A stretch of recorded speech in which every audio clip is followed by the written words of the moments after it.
All right. Welcome back to episode, what the hell is this? 426. Right now on the phone, I'm filming episode 425. I'm 39 minutes into episode 425.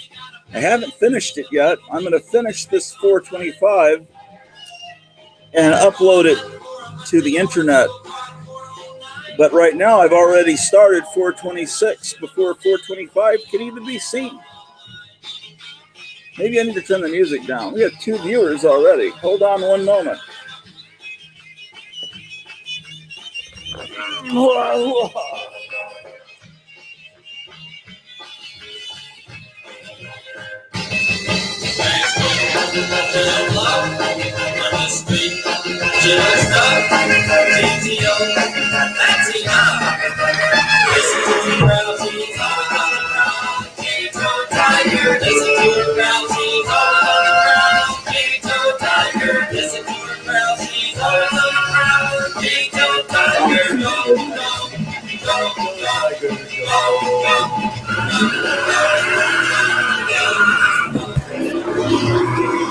Sorry guys, it's the first in YouTube history.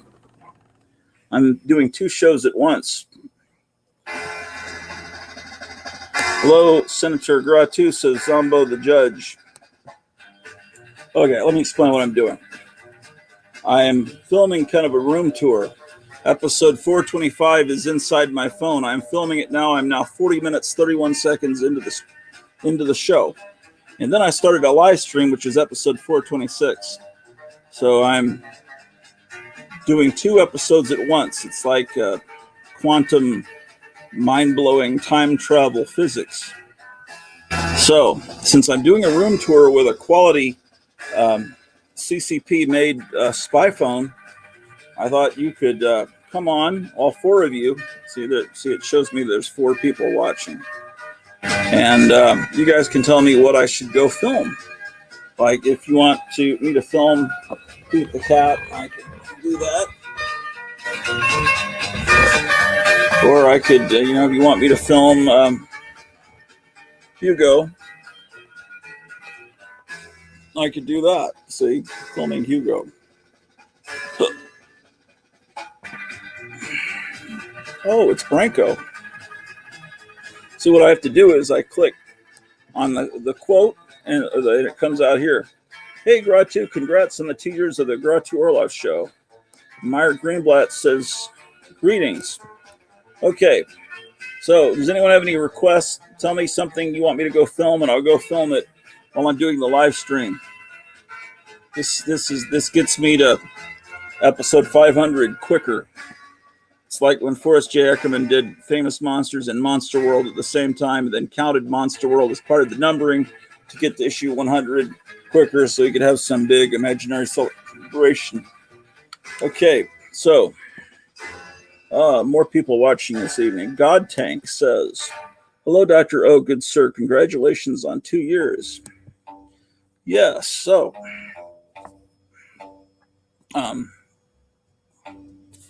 let's remind you of the sponsor, Bubble Up. And to you good folks, what the fuck? What? Oh, yes, Bubble Up, ladies and gentlemen. Oh, look at that. I can see what I'm filming.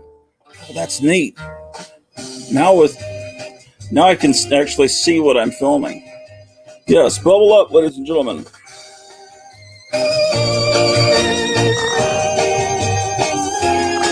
Does anyone want to come on tonight? There's I'll put the link in the chat for you. So yes, click on that link in the chat and you will be able to see that link there. You'll be able to come on the show, and you'll be on episode 425 and 426. That will be a first. It'll be like landing on the moon. Oh, but you got to click on the quotes afterwards to make them go away. Oh, I don't have any scroll at the bottom. Okay, I'll show you how to do the scrolls. the light's still on in the lantern. Okay, so what you've got to do is come over here and click on banners. And so I can click on this, and then it says live from Gratuiteville, Virginia. Or I can say live from Gratuiteville, Texas, or all these ones that I have in my repertoire here. Click on the link in the chat to appear as a guest on a Gratu show. Or I can move Gratuiteville to Tennessee. Or it could be in Alabama. It's like Outer Limits, right? We control their television, and we control where Gratuiteville is.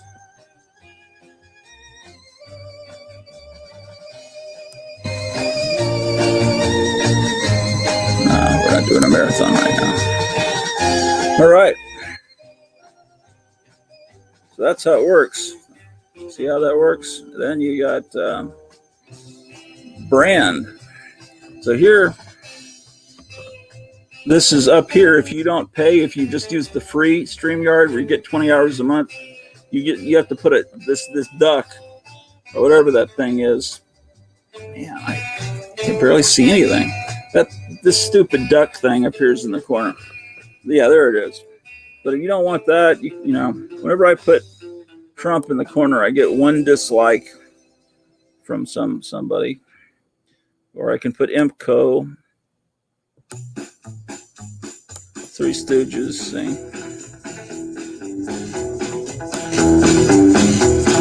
And then these down here are overlays. So I can put pictures up, all kinds of things.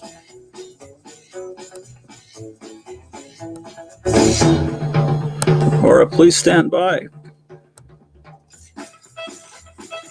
I don't think anyone's going to come on tonight. Come on, guys. Somebody come on and be a guest.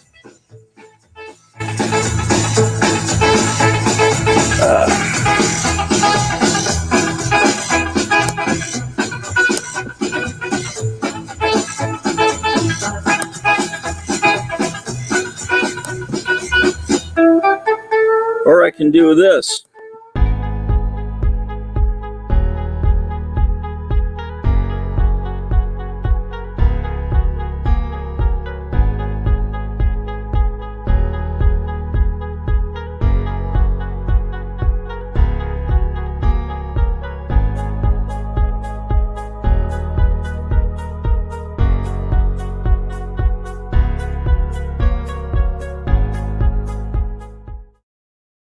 On this other page, I can find this feed. Oh, this is the show page. How about that? Okay. Oh, so this is the show. Oh, I got to get rid of that. How about that? Okay, then I can share the screen from this other page. So I hit share screen. And then I hit share screen, and then I hit Chrome tab, then I hit this, then I hit share, and this should be fun. Okay. Why is it not sharing? Shit. Oh, there it goes. Okay, wonderful. So now we're sharing the show. Why is it not sharing? Yes. There it goes. Okay, wonderful. So now we're sharing the show. There it goes.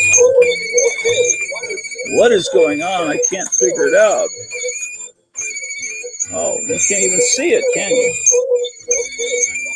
What is going on? I can't figure it out. What is happening? Oh, there it is.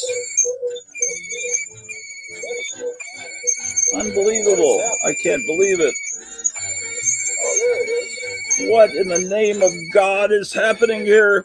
What in the name of all that is holy, oh, the humanity? I can't figure it out. Oh, my God. What is happening here? What in the name of all that is holy, oh, the humanity? I can't figure it out. Oh, my God. What is happening here? What in the name of all that is holy, oh, the humanity? I can't figure it out. Oh, my God.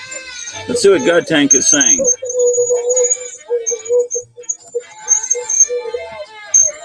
Well, I want to click on it. Let's see what God Tank is saying. Chat. What is happening?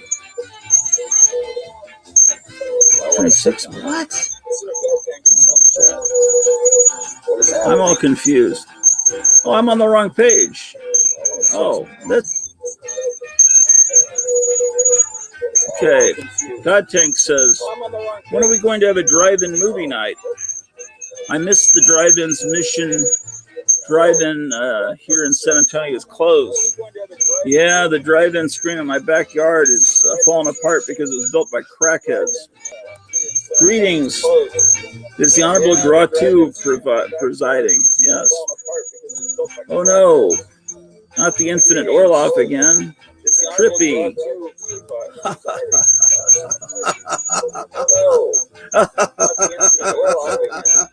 And Branko Bear says it's a paradox in the space-time continuum. Indeed. Hard to believe. And Branko Bear says it's a paradox in the space-time continuum. So, does anyone want to come on and be a guest tonight on the Gratu Orloff television program?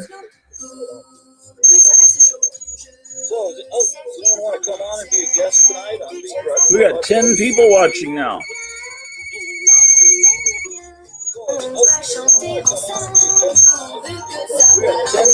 I'm waking the cat up. Someone come on and be a guest so I can stop this insanity. I'm waking the cat up.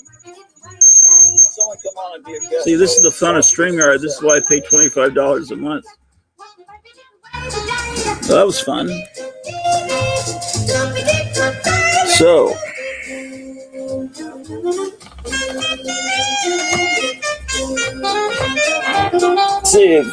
say gang, have you tried Bubble Up? What about you motherfuckers? Have you tried Bubble Up in the half-quart bottle? What? Bubble Up. Bubble Up. Bubble Up. Or you can drink, this is what it looks like if you go to the store and buy it now. Shit. Sorry, you can't see a damn thing.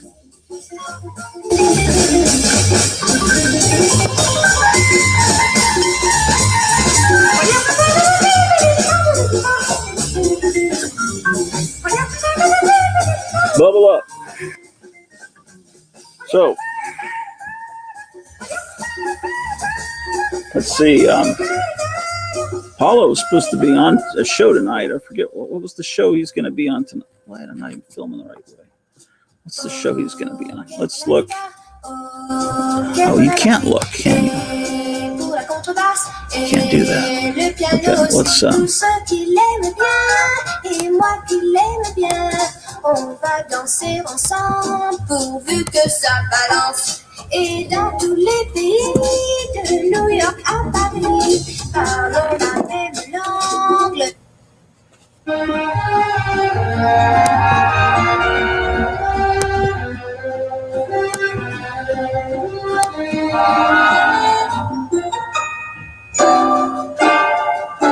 Okay, let's see what's on tonight. Let's look at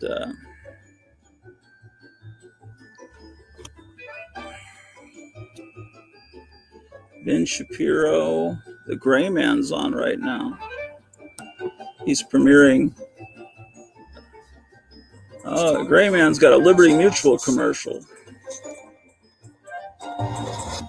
Better dentures, better fit. Not now. Oh, and denture replacements. They figure. Ah, Hellblazer. This is the Hellblazer Gray Man theme. I was saying it's a bit of a dead party. Looks like a bit of a dead party. Any cool. Let's see what else we got.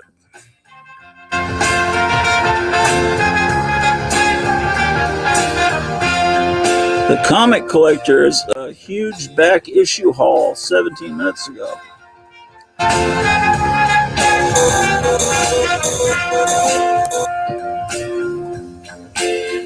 Oh, yeah. It's picking up the Crisis issues.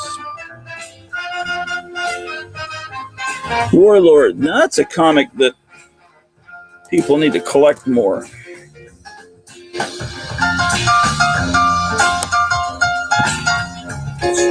Oh, yeah, see, he's getting all kinds of copies of Warlord. I remember I got all those when I was a kid. Now you're getting into the wrong time period for me. Let's see. What are they recommending to me?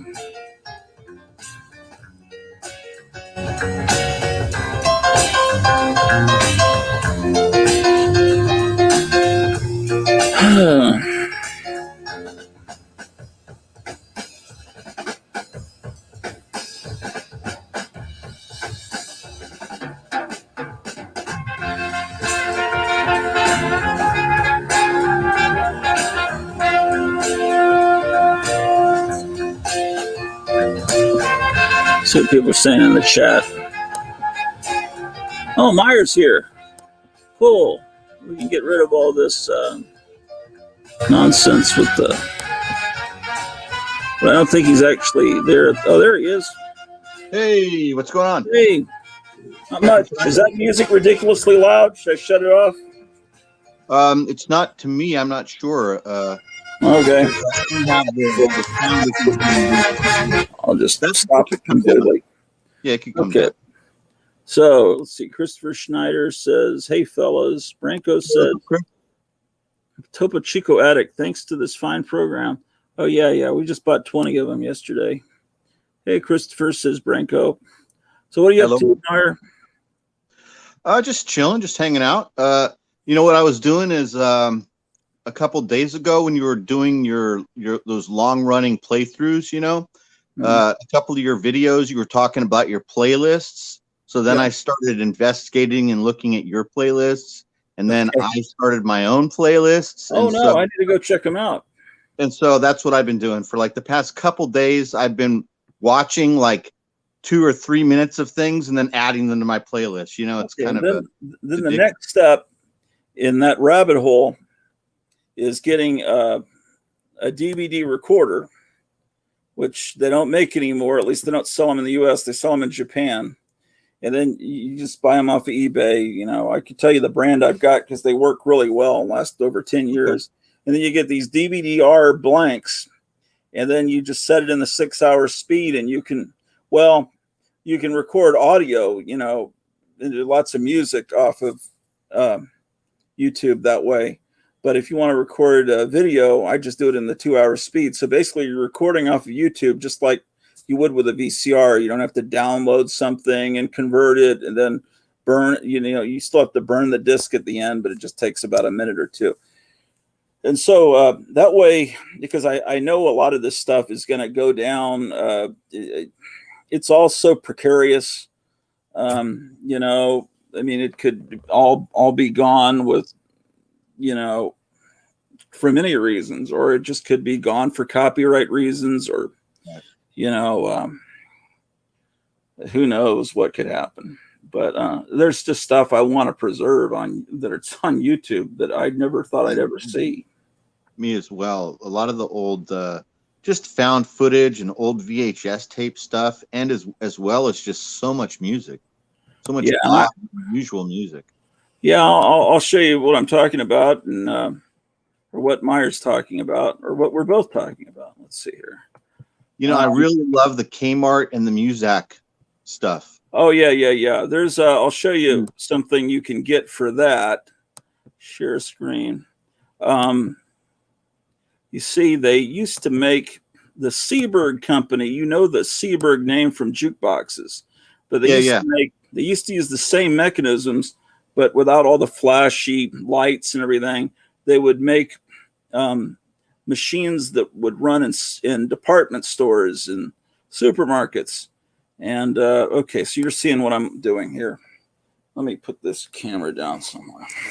So what they would do is they would have machines that would play one record after the other, and then it would be the ancestors of Muzak. But Muzak was done by scientists and it changed the tempo, different times of the day to make you work better, or, you know, they tried to make it more up tempo around closing time. It was, all scientifically programmed. But in the 50s and 60s, if you were in a department store, likely you were hearing Seberg background music.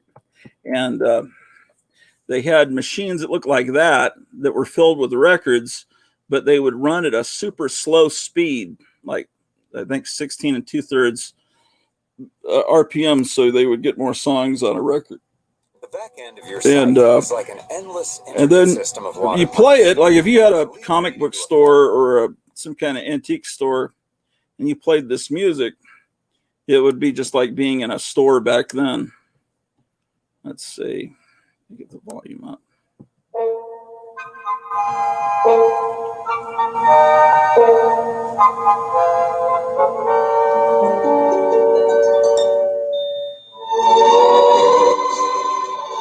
That's music the shop in 1958 by.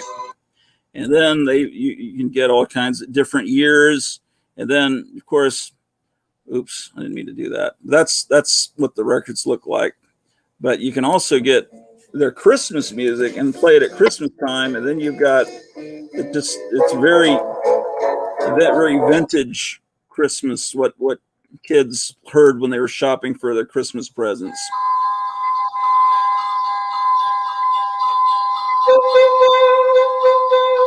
And they were doing it up until the 70s. This has a record from 74 and 77. So you look up Seberg stuff. But yeah, the channel, this is my channel, and then you go to playlist and then hit playlist again, because for some reason it tells me I have no playlist, but then you hit it again and they just show up. I don't know what that bug's about, but the playlist I'm putting things in now is like called Yowza something. There it is, Yowza 12, and I've got 474 things in it. I'm just doing this playlist during the month of July. I guess I must have started with John McAfee, because that was around about the time that he was killed. And I find interviews with him fascinating. Oh, I went off the playlist.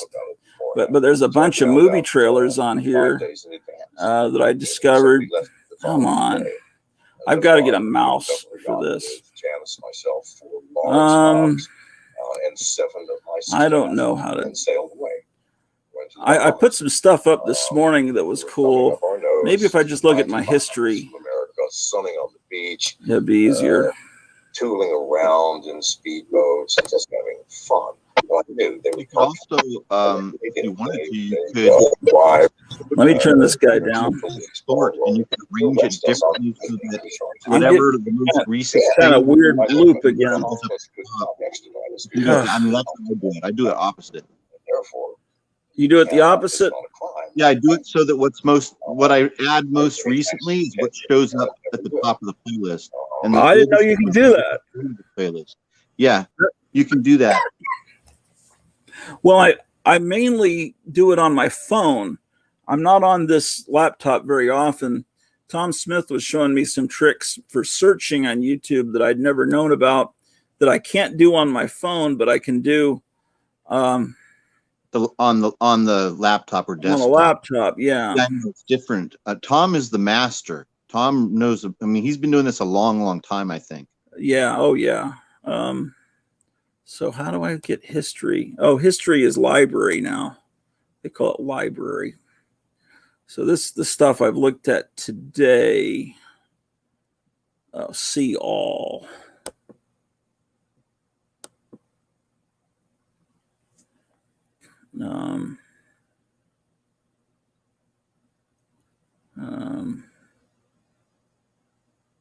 So this is everything I guess I've been looking at today. This is stuff I was looking at during the live feed earlier. Oops, I didn't mean to do that.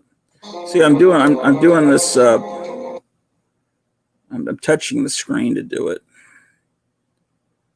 But there's some great footage this morning that I had of supermarkets and stores in the 50s. That sounds cool. And I can, once I find it, I can show you the website I got it from. It's just the music that's playing in the background might be copywritten, but then how do they put it up on YouTube without having a problem?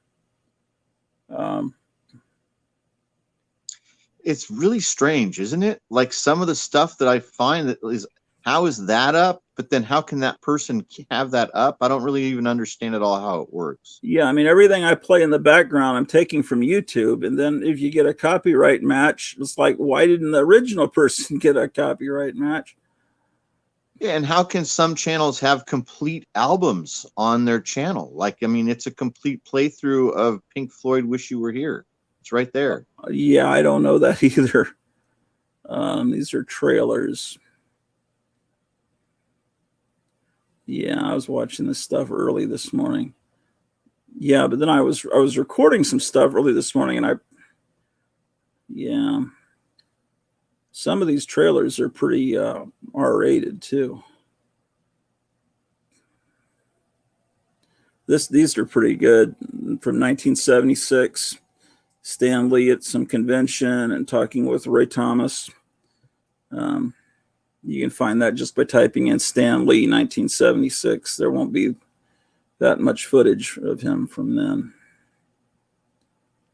Ugh, Chuck Schumer.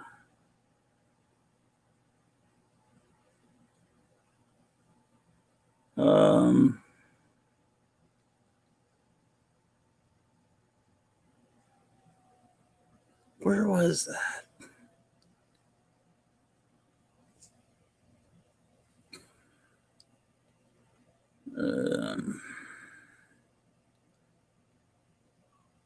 I've got to get a mouse for this thing. It was in here somewhere. Yeah, right in here.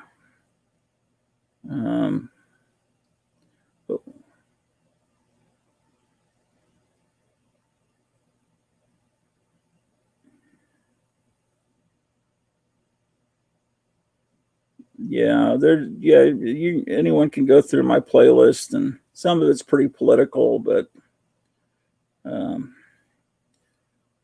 this is 9.5 hours of Dallas radio when Kennedy was shot. Wow.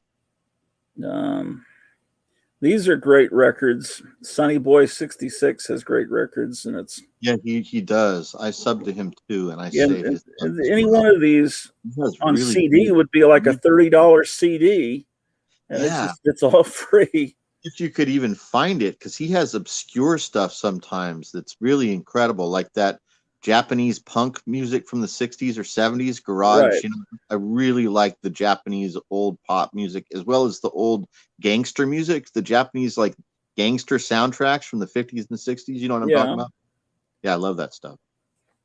Okay, here's one of the things I was looking at. This footage from a shopping center in Austin.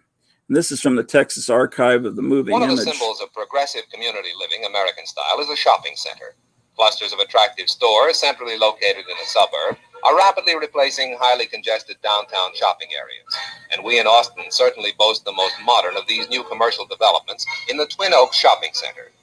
Stores of all types fill every family need with a variety of reliable, reasonable products. Twin Oaks is easy to get to. There's plenty of parking space for all. All we, the customers, have to do is drive in and park and take our time browsing here and there, buying foodstuffs and clothing, taking advantage of the service stores, the cleaners and the laundry and the shoemaker. The theory behind the shopping center, the idea which has made it an immediate success, is simple. People today do not have the time to do their day-to-day shopping downtown. Parking space is, as we all know, difficult to find. The shopping center, on the other hand, located within easy reach of our homes, offers speedy, comfortable service for all of our ordinary needs.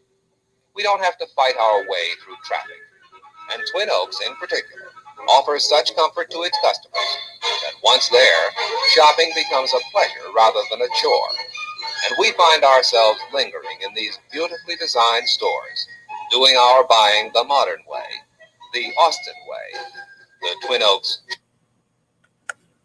Is that it? Oh, they just cut the sound out. I remember Wynn's was a 5 and dime store.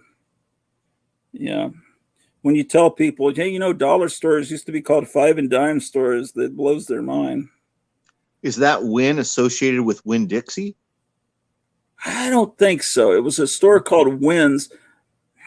I don't know, to be I honest. mean, I remember Winn-Dixie was like a Kroger, right? Yeah, but Wynn's was a five and dime store. It didn't have groceries. I was just uploading the episode I was filming when. Okay, so so now I got to go all the way back down. Oh shoot.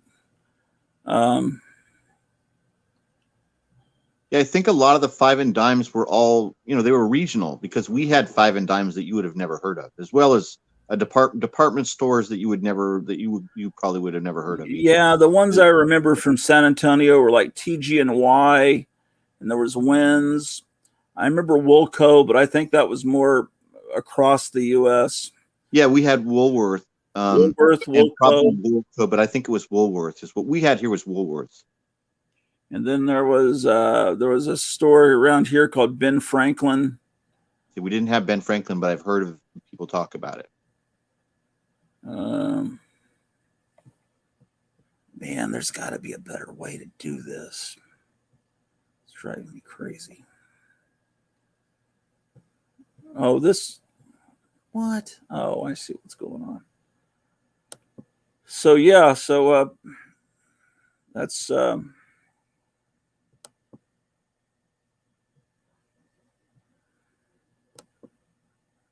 I just gotta, I feel like I'm always trying to record things and it just becomes an obsession. My wife tells me you're never going to watch all those discs, and that's true. I don't like to be told that though, because it's like, it's like accepting your mortality. It's like someone says, those discs are only going to last 30 years. It's like, no, don't tell me that. And then it's like, I'm probably not going to be here in 30, 40 years. So why am I so upset by that? I guess I'm wanting to preserve history, but I don't know. Enough of that doom and gloom. Let's see here. Yeah, I'll find it yet. There's, I think, a better way to do it. Police ball roll to arrest us on anything, any charge in that matter. Then, by the way, the Bahamas could not. It doesn't seem to want to go all the way down. No taxes. And therefore, so maybe if I did this, filled the I haven't paid screen. taxes for 10 years. I never will. It's illegal and unconstitutional. I wanted to ask about your specific rationale behind how taxes are illegal. The Constitution specifically states the government shall pass no laws or make no regulation to inhibit or restrict. I don't know what I'm doing. You understand? So if it works for your program,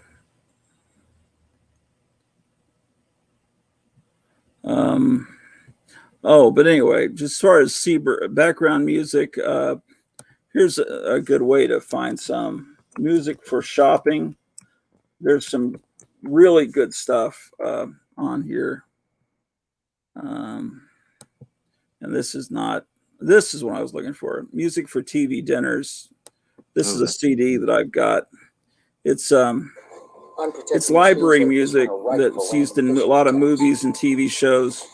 And I think it's from England, but it's really great.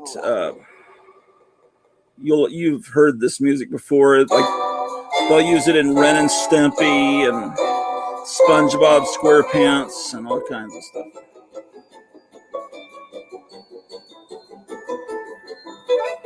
But it's the Amazing. ultimate 50s music. And then this is the other album.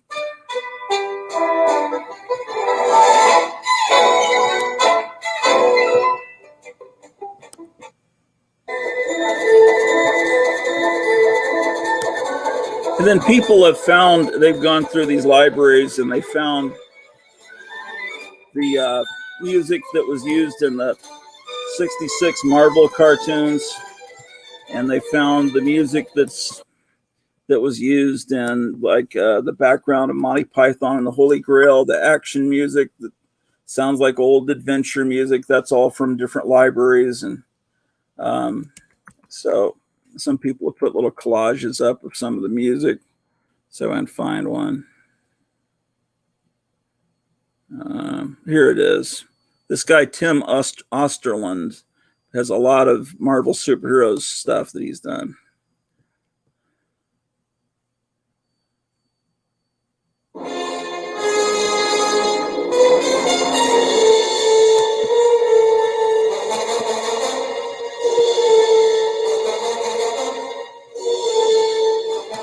So it's the music without the narration and the talking.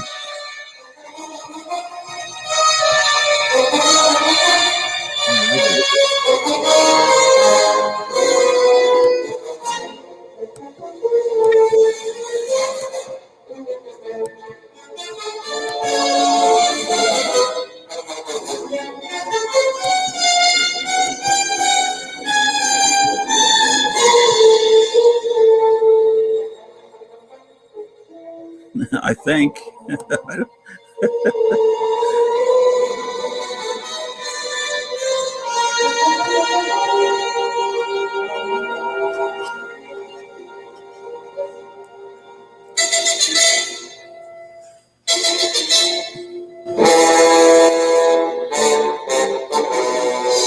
I think these cartoons are unfairly maligned when you compare them to Fletch Cargo and stuff like that. Yeah, I totally agree. I think this is excellent. This is a great channel. I'm looking forward to watching it. I think I'm playing this music way too loud. It's overwhelming us. But yeah, I mean, I've heard for years people talk about calling them like hokey or corny, and I liked it from the very beginning, from when I was a kid. I've always liked it the whole time. Well, I mean, it's word for word dialogue from the comics, and the actors, so it's not hokey in that sense. And the actors, you got John Vernon and these quality actors, but yeah, I mean, the animation is just Xeroxed from the original, but it's not that much worse than some of the shit from some Hanna-Barbera, and definitely better than Clutch Cargo. I don't know. I think it's better than the CalArt crap that comes out now. I think yeah. So anyway, and better than Food magazine.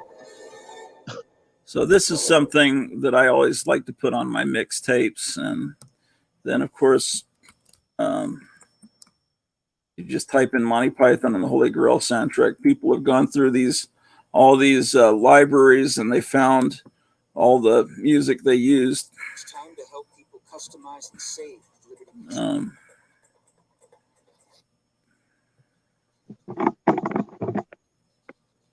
Hold on, what have they done here?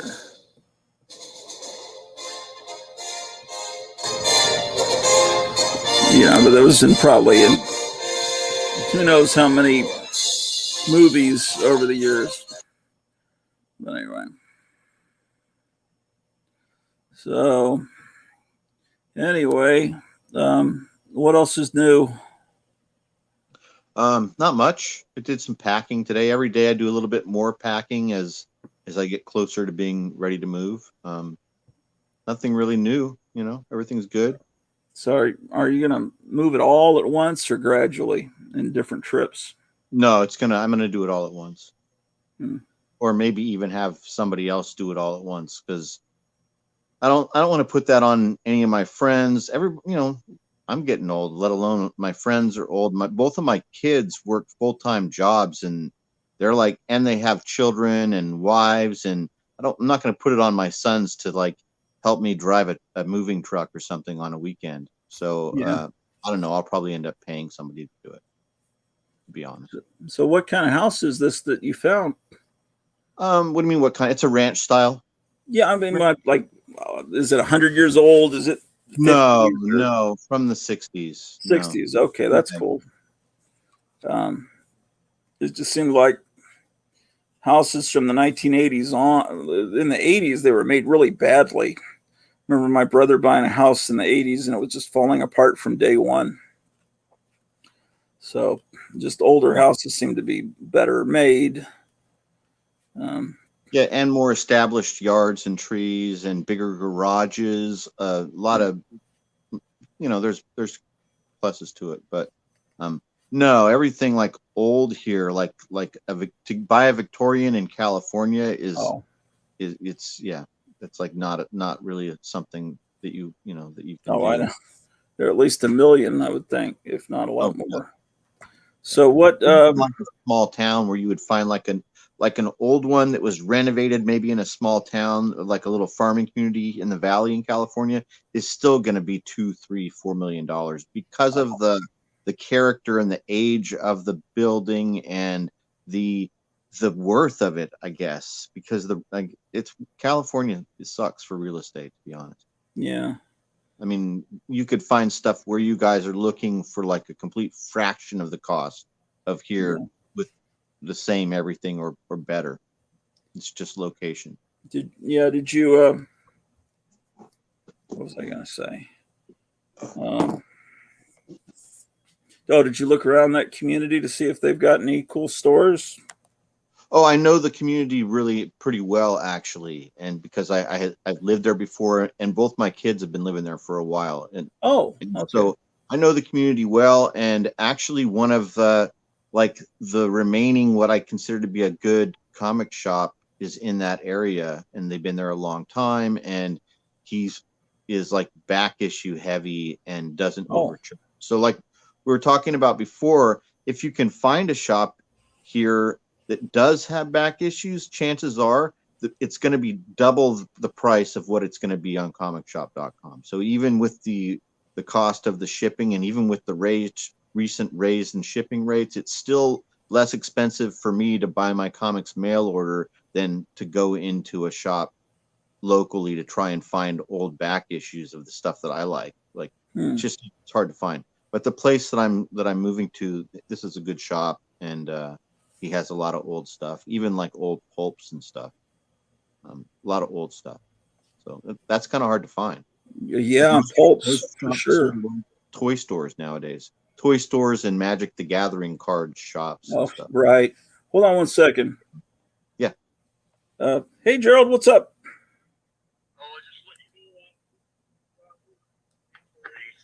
You're letting me know what? The sound's turned down. I'm leaving where I work at. Oh, okay. So you're going to be here any minute? Oh, No? I'm in Granbury. Oh, My okay. regular job during the week.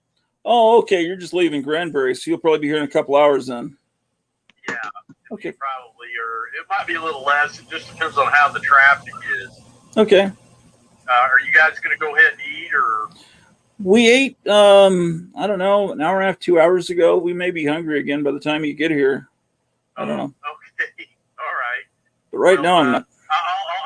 If you want, I'll call you when I'm leaving the audio place, okay? Sounds great. All right. I'll see you in a little bit then. All right, bye. Bye-bye.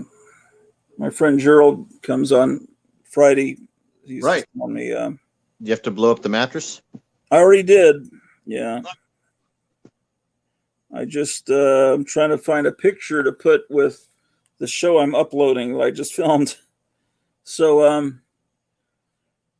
yeah, so that's cool. So so you got a cool comic shop, and what about restaurants and stuff? Yeah, actually, it's kind of good there. I like it there. So I live where I live now. So living in the city can be isolative, even though you think that we have absolutely everything. Mm-hmm. In the city of San Francisco, that's not the truth, because space is so limited here that there's no room to ever build anything new, right? You know that, right? Like there's no new construction because there's no room to build anything. So there's no large stores here. So there's not, it's like you can't go to Target here. The Target here is not like a Target anywhere else you've ever been in your life. So there's no big parking lots. There's also almost no fast food in my neighborhood. So, I mean, not that that's a bad thing, because I stay healthy because I don't eat a lot of fast food, but there aren't like drive-through restaurants. There aren't like convenience stores. your shops are limited. Even though it's a big city, it's not the Right. same as just like we're in like a normal rural or a typical community. So I miss that. I'm looking forward to living again where I drive around in my car, because now I don't drive in my car but only like once or twice a week. But it's nice. I'm looking forward to being able to go to the grocery store, to go to a sushi buffet, and a lot of different things that aren't necessarily readily available here in the big city. Yeah, a friend of mine moved to be with his dad after college.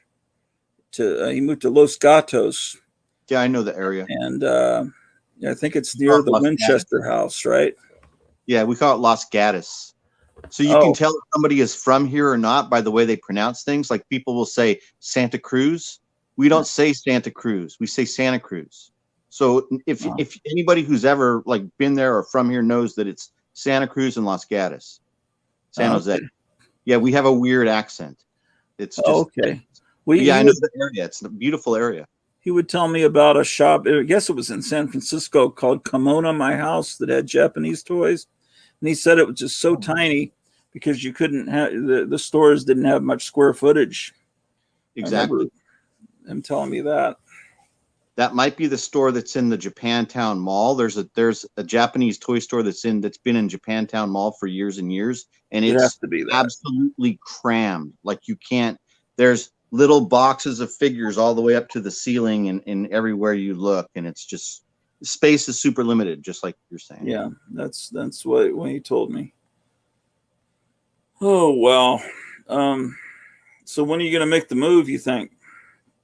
I don't know. I'm thinking probably August or September is probably like a realistic viewpoint, right? I mean, it's probably realistic to say that it's going to happen in August or September.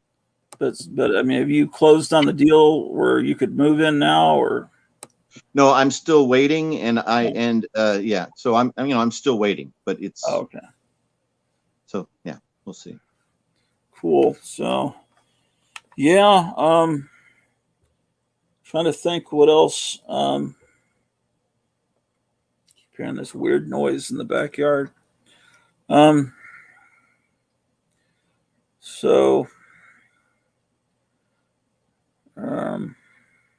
Yeah, I've never been to California.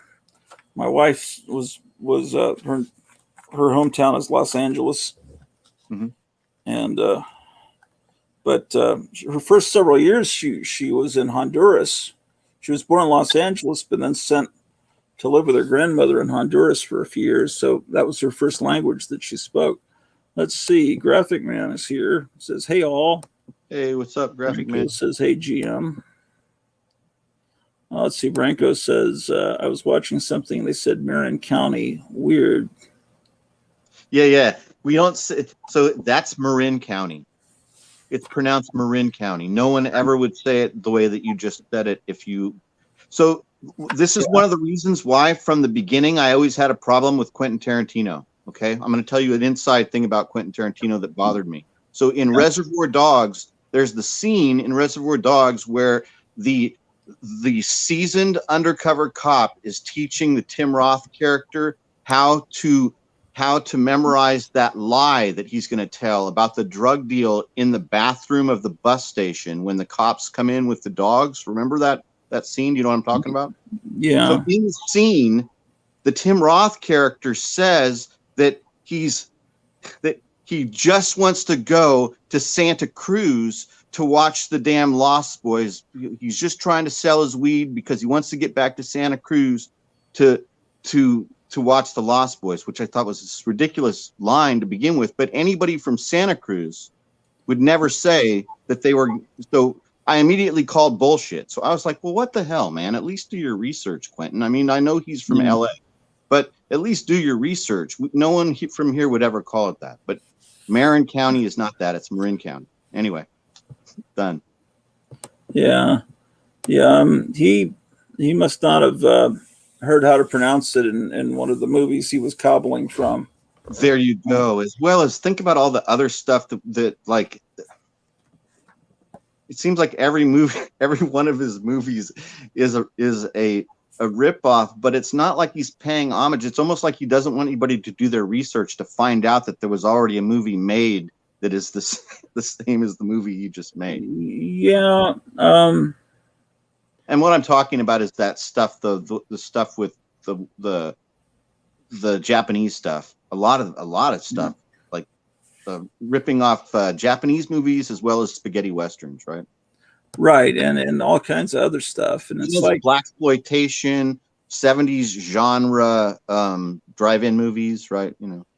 Right, and sometimes he'll discover things and use them in his movies that I've been into for years, and then I'll hear him in an interview talk about how he just discovered it because he was in Japan and someone handed him a record, and it's like, I've been into that since the late 80s, the band, the 5, 6, 7, 8s that he played in Kill Bill. It kind of irks, right? It kind of irks you a little bit. You're like, ugh. Well, he's an obnoxious guy. I mean, he does have talent, but it's it can really annoy you.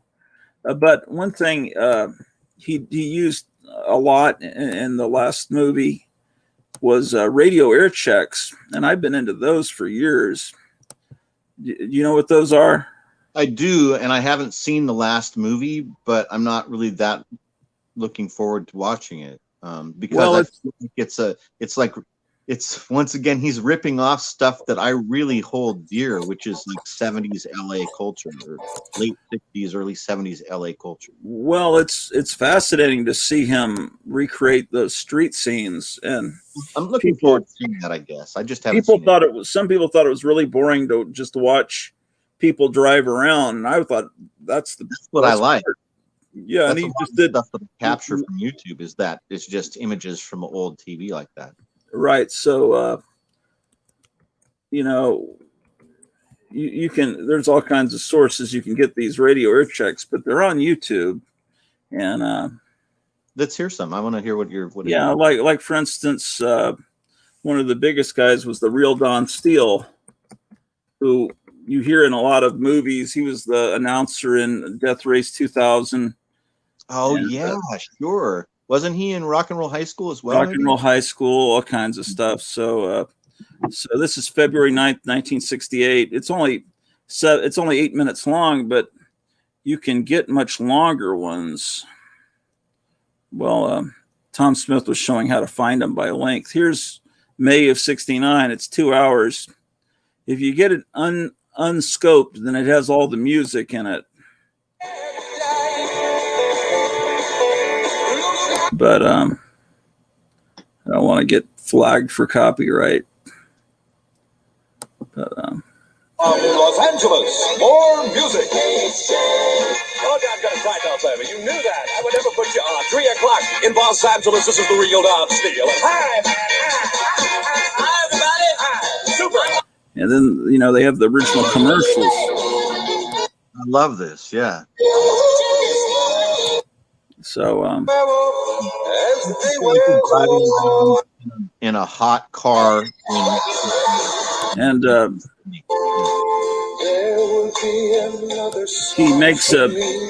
Quentin Tarantino makes a big deal out of this commercial that's played on the radio all the time back then for a perfume called Heaven Scent.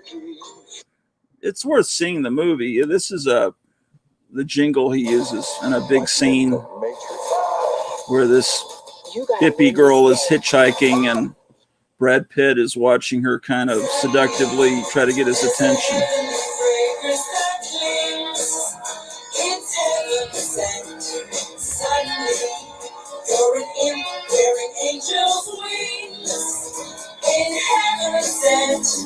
Suddenly, you are all the things that you want to be. A little bit naughty, but heavenly. In heaven sent. Heaven Sent Fragrance by Helena Rubinstein. Spray it on and This is great. This is used in the movie too. I think during the closing credits, there's like 13 minutes of Burt Ward and Adam West doing these commercials for a Batman contest for KHJ. Wow. Ladies and gentlemen, the beat goes on. KHJ Los Angeles.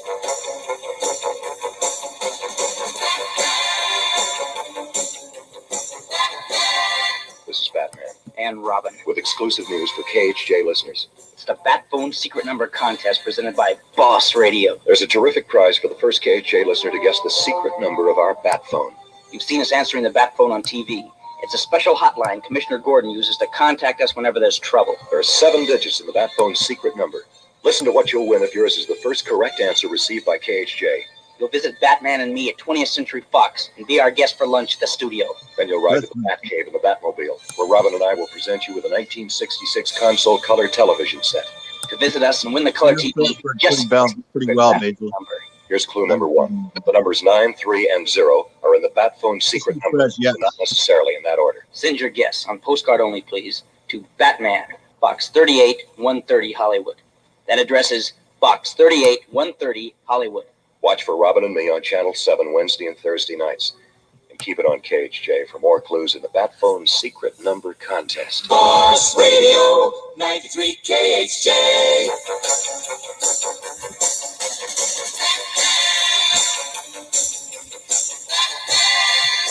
Well, Robin, none of the KHJ listeners has guessed. It goes on forever. You ever seen the safety ads he did for in England? Grab a knee, Batman. Give him a chance. Yeah, I think I've watched him on one of your streams. Okay. Recently, I found an ad for him selling American savings bonds for Vietnam during the Vietnam War. Have you seen that one? Yeah. Yeah. No, the craziest DJ was out of Ohio, and I think he was in New York. He was called the Mad Daddy. And there's a lot of crossovers between him and he was a DJ, but he was also kind of like a horror host because he would have this insane laughter and he'd play a lot of instrumentals that were kind of menacing rock and roll, and he just did crazy stuff. Like he jumped out of an airplane live on the air with a parachute. And I think he ultimately killed himself, but he was just nuts. And the Mad Daddy, there's a few air checks of him on here. There's even the Cramps even have a song about him. This is from 1959. It's like an hour of it. His name was Pete Myers. He even there was even a mention of him in Mad Magazine in the letter pages where he's reading Mad. But he always talks in rhyme. He's like the original rapper, but much better than rap.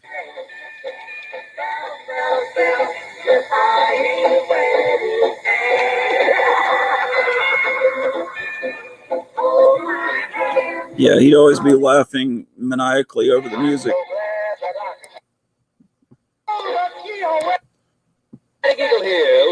Okay, and he always had lots of echo on his voice. Oh shit. For the show. Yeah, he was just like he was just insane. 3, So 1, blast off. Yes, Alkin blast off on car prices like never before during their big, Well, that's a Alkin commercial. June sell-away.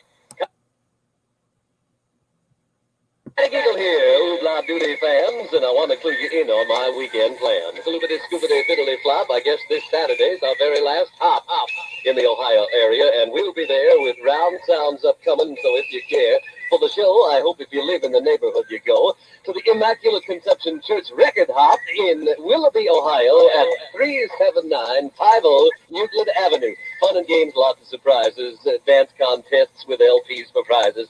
Lots of fun for everyone. Mad Daddy there with the show. That's this Saturday night about 8:30 o'clock. So if you can, I hope you go. 5, 4, 3, 2, 1, blast off. Yeah, Halkin blast So anyway, off on he was car great, prices like never and before during their big Halkin June sell-away. he used a lot of phrases that kind of entered the popular culture, like wavy gravy, and then the DJ or the announcer at Woodstock was called Wavy Gravy, and I guess he got it from the Mad Daddy. Oh, I didn't know that.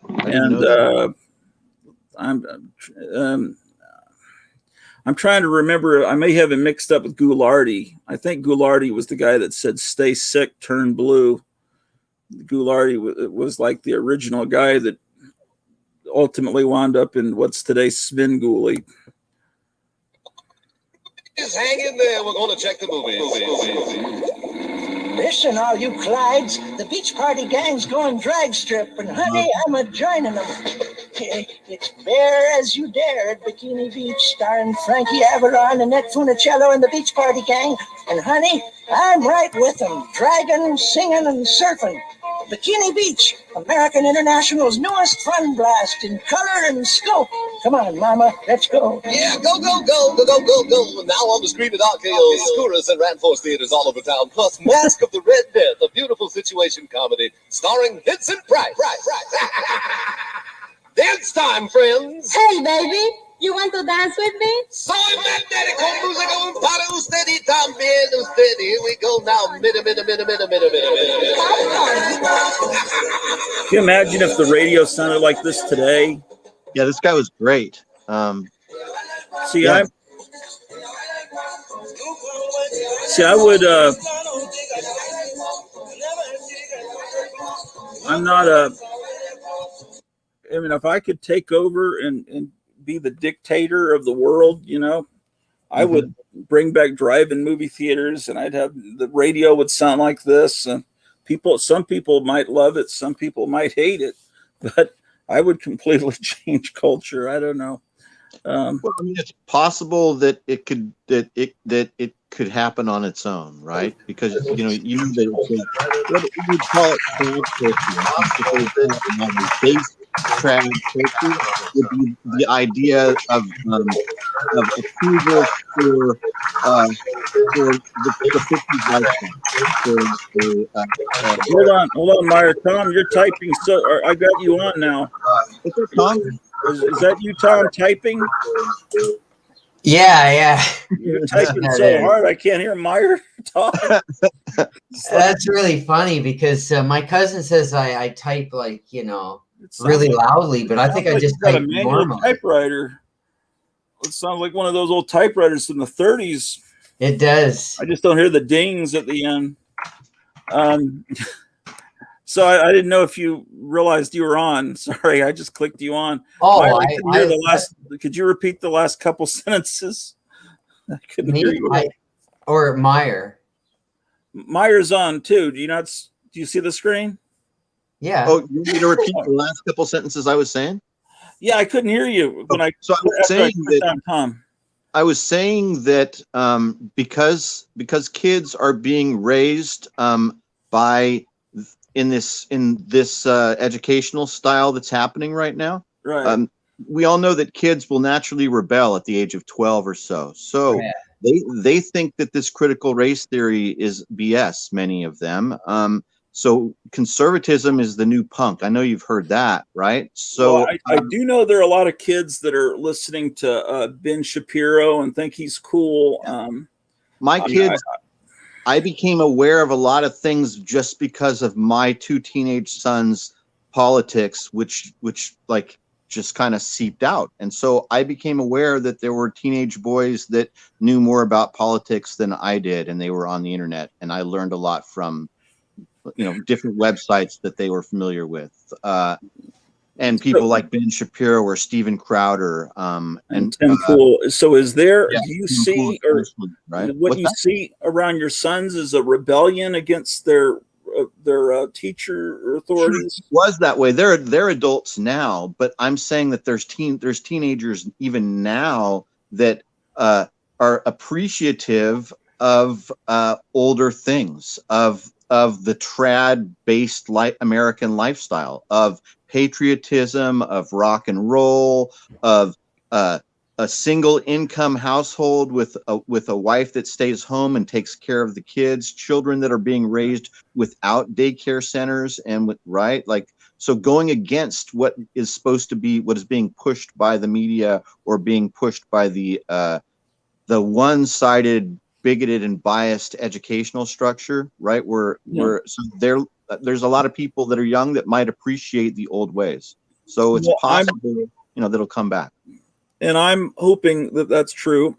I see these. I was watching the channel called Campus Reform earlier, and they were showing subscribe to them. I like these kids, college kids, and I guess they were in Washington as tourists, and they were showing them video of the people in Cuba waving American flags, and they said, "Well, what do you think of this?" And they said, "Well, that's weird because America's not, fully socialist. Why would they be flying American flags? In other words, why would they like us?" And they said, "Well, yeah, I think the American flag, when I see it, it represents fear and anger and hatred." And it's like they just thought, well, these people just don't understand that the United States is pretty bad. Why are they flying? Why are they waving the flag? And then the girl, the interviewer, was showing people in Hong Kong doing the same thing, and all these other places where they just said, "Well, I don't understand that. The American flag is just a piece of cloth." And these were college students, and they say, "Well, it's just not." And they didn't even know what they were saying. They were just aping words that they'd heard, equity and the buzzwords that they'd heard from their college professors. You get good grades from those old cat ladies. That's the only way you can pass is by doing that. But and they may have been just doing it because they knew they were on camera and their professors might see it, I'm hoping, but they sounded pretty stupid. But I know there's got to be smart kids out there. And there are kids that are, and it's easy to, if you want to rebel against your teachers and the people, just getting on YouTube, you can find all of this stuff was not accessible when we were kids. There's hundreds and hundreds of hours of radio from the 50s and 60s. You can listen to old radio from the 40s. You can expose yourself and listen to it every night in music, and just going through like the streams, what do you call the things that we were just talking about, playlists. And right. If someone was to find my playlist and they were 15, 16-year-old, and that would be like more than a college education. That all 30, 40 years of collecting knowledge you can absorb in a summer. In a few months, you could know just as much as someone that's in their 50s or 70s.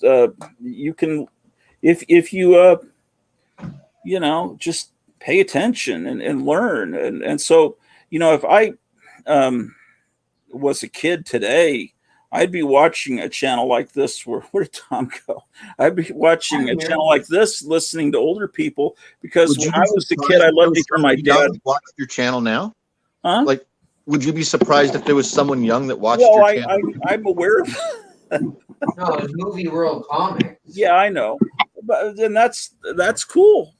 He's brilliant.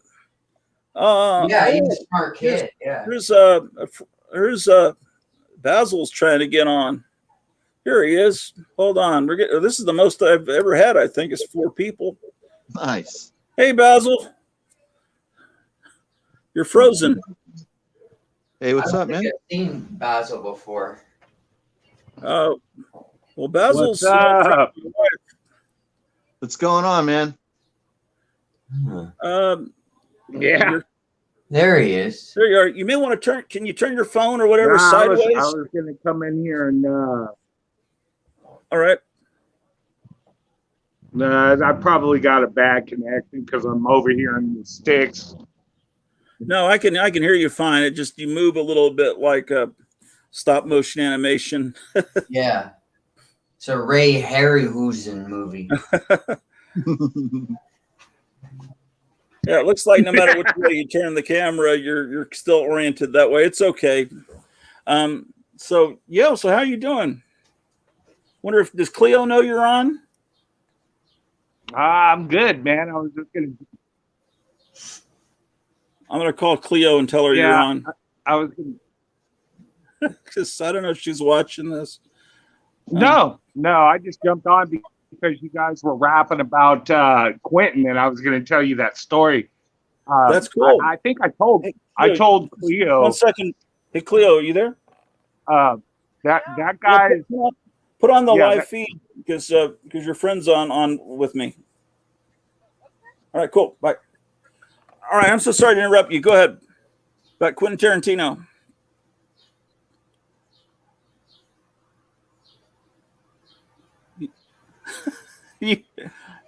Okay, so that guy is he's a stripper.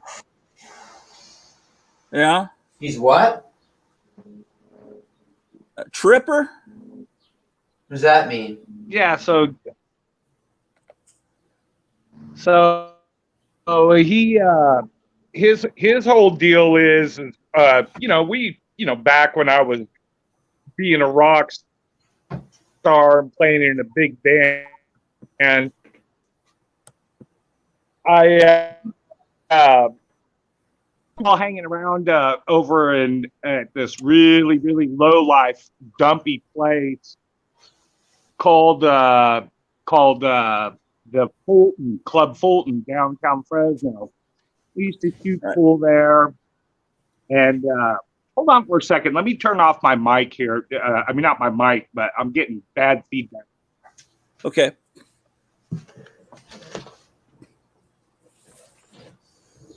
Hold on here.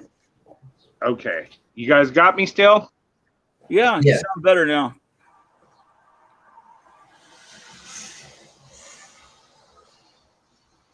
Okay. So anyways, we were all hanging out there, and out of the blue just comes this. I went in back to have a cigarette. I didn't even have to go outside to have a cigarette. I was just burned out on being inside the joint. And we were all hanging out, and I just went out and back and had a cigarette. And all of a sudden, this big stretch limousine comes and pulls up. And I'm like, what the heck is this thing doing in the back of downtown Fresno, in the back of Club Fulton, right? You know, it's pretty ratty club. We had all hung out there. And we, sometimes there'd be some underground shows there, and had a couple pool tables. And it was just a really cool place. It was just, if you were a musician or kind of somebody in the hip crowd, that was the dump where you went and hung out. So anyhow, this limousine pulls up. This super, super, super hot chick jumps out, and I look, and I'm like, whoa, what's going on? She goes, oh, hey, cutie, how are you? And I'm like, oh, I don't know about cutie, but I'm like, I'm all good. And then I look inside, and there's two more chicks, and there's Quentin Tarantino sitting there. And he gets out, and he goes over to the driver and tells the driver amscray, and he amscrays. And I'm all, what the heck are you guys doing? And he's all, no, we're coming here to play pool. So, okay. So I come in, and my singer's in there, and a couple of our other buddies are in there. There's like 4 people in the whole place, plus the bartender. I go over to the bartender, and I go, hey, dude, Quentin Tarantino's here. And he's all, no, man, be quiet. I go, yeah, dude, he's in the head right now. He's got, watch, he'll come out. And I go, these are his chicks, because they all went up to the bar. And he's all, get out of here. And I was like, yeah, he's here. He opens up the door, comes out. He goes, whoa. He goes over and pays the guy to shut the doors at the club. And anyhow, make a long story short, we sat for like 2.5 hours and played pool and drank on his tab. And then he had to amspray, he had to split. And I guess one of the chicks he was, having the oopie with, is doing the mambo jumbo, lived here in Fresno. I didn't recognize her, but they were really cool looking, man. They had their hair all up in beehives and, total rockabilly looking chicks. It was amazing, dude. It was a cool trip. But anyways, I thought I'd just throw out that rap to you guys. Yeah. So it's not a negative story necessarily about him. He's just no. I mean, yeah, he's a jerk and all that, but he was like really he was really cool. He was like really cool when we were there. But yeah, he's a jerk. Of course, he makes that kind of money and kind of stardom, is a jerk. But I mean, he happened to be at that point. I mean, I think it was maybe right after. You're talking about, this must have been True Romance time period. So he hadn't gotten to his apex yet. He was big, but he hadn't gotten to his apex yet. So that was just right after Pulp Fiction, right? Yeah, it would have been right around that. Yeah, exactly. Yep. Okay. I mean, he was big. I guess, well, no, you're right. You're absolutely right. You're That's right. Probably is his apex. If you think about it, I don't Yeah. think he's ever had a movie that big since. That's that I can true. think of. You're right. He's You done a have lot to of stop big and movies. think about it that way. I mean, I just always think about that guy. The first time I ever seen anything of his was I was with some chick, and we went to some film festival here at Fresno State, and it was like a black and white film, and I seen Reservoir Dogs as a black and white film. Did you know that that was a black and white film first? No, I didn't. Well, no, but I know that he's. I think he's made a print of some other movie in black and white. Was it Kill Bill? I don't know. And sometimes filmmakers will do that. No, it was. This was like the first time I seen it. It was still. It hadn't been released out to major theaters, and they were just viewing it at colleges. And I don't remember what time period it was, but it was. And then later on, they what's his name? The other big actor that's in that movie, the old timer gangster. He paid to have the film colorized because he was just going to release it as a black and white. But yeah, and then it came out, and then it was like this big cult classic. I was like, hey, dude, I seen that movie like last year at Fresno State. It was a trip. It was a weird trip. Yeah, well, there's a old friend of mine that went out to Los Angeles in the 80s and was there until, I don't know, he was just there until probably the 2000s. He worked in special effects in Hollywood, and he would tell me the people out there that were really cool and the people that were obnoxious. And I don't think he ever had anything good to say about Quentin Tarantino. I don't know if he had much dealings with him, but their two personalities would not have gotten along because they're both they wouldn't have gotten along. But he said that Rose McGowan was cool. He said that probably just anyone that kissed his ass was cool. He was good friends with Johnny Ramone. He was good friends with who else? He was good friends with Lux Interior of the Cramps, but Ivy didn't like my friend, and that's just because my friend didn't like women. I mean, he just didn't. But he was. I mean, he just didn't. He dated women, but he didn't like them, and she probably sensed that. And so he liked Johnny Ramone. He liked Lemmy of Motorhead. He'd hang out with him every New Year's Eve or something, or Christmas or something. And I don't know. He worked on movies out there. He went out there and started working with Brian Usna and Stuart Gordon right about the time of what was it? They did Reanimator, and then they did From Beyond, and then I guess he went out there and worked on Society. And but he worked with them. And let's see. Oh, my wife is telling me that he liked Rob Zombie's wife. Oh, did he? I don't remember that. It was yeah, I don't know. Rob Zombie, I can't figure out because his movies are so shitty, and now he's doing the monsters. Word. Huh? I said word. I've never liked his movies neither. Yeah. This old girlfriend of mine was friends with him before he was famous, and she said, "You guys are just alike." And so, but then I see his movies and stuff, and I figure, well, I understand he has a lot of the same influences and he collects a lot of the same stuff, but I don't know about other things. Yeah, his movies leave a lot to be desired. Oh yeah, I mean, I'm absolutely sure that the encounter that I had was just so happenstance and caught him flat-footed because he probably went to that club fairly frequently because nobody would ever be there. You know, it was an off day. It was like a Tuesday or a Wednesday or something. And that was back before everybody was working, you know, 7 days a week. And, you know, people had different days off, you know, and that Tuesday is usually a flat night. Nobody would ever go out, you know, but we were all, you know, being a bunch of, you know, ruffian, you know, youngster, full of crap musician guys, you know, and so we're just out drinking and we're like, yeah, let's go downtown and let's go there and hang out, you know. And it was pretty cool. I mean, he went in the bathroom. We used to always take a lighter and we'd write our names with our lighter on the ceiling of that place, you know. And he wrote Quentin Tarantino on there.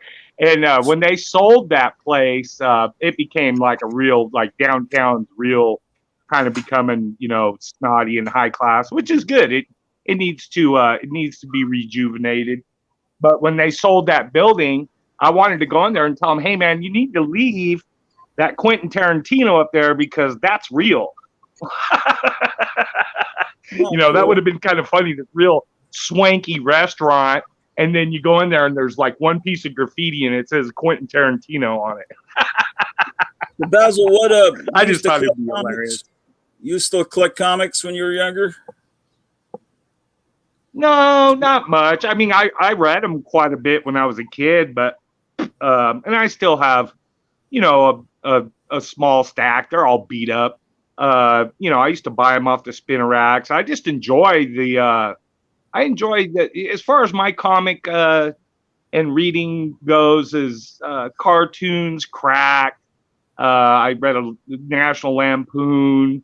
My favorite was, of course, Unknown Soldier. I mean, I used to just go bonkers with that. Yeah,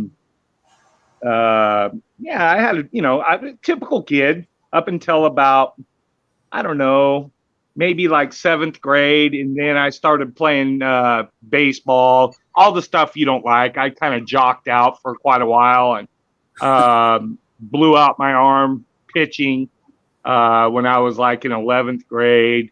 And was like, dude, I got, my dad told me straight up, he's like, well, you need to find something else to do. And so I'd always fiddled around with the guitar, and I just started playing and got lucky. We did all right. Band did all right. The bands I was in did all right. So, but I loved comic books up until, I still loved them afterwards. I would, occasionally go to the spinner rack at 7-Eleven and, pick one out and just kind of, I was the guy you didn't like. I probably put it in there crumpled after I was done with it. You know what I mean? I was just like, I was your typical kid. I went down there and played video games and, I'd read a comic book every once in a while. I quit buying them probably in 7th grade though. I know that. I can tell by just the handful that I have left. That's about the time period. I just, chicks and baseball. I loved baseball. I was, that's what I played.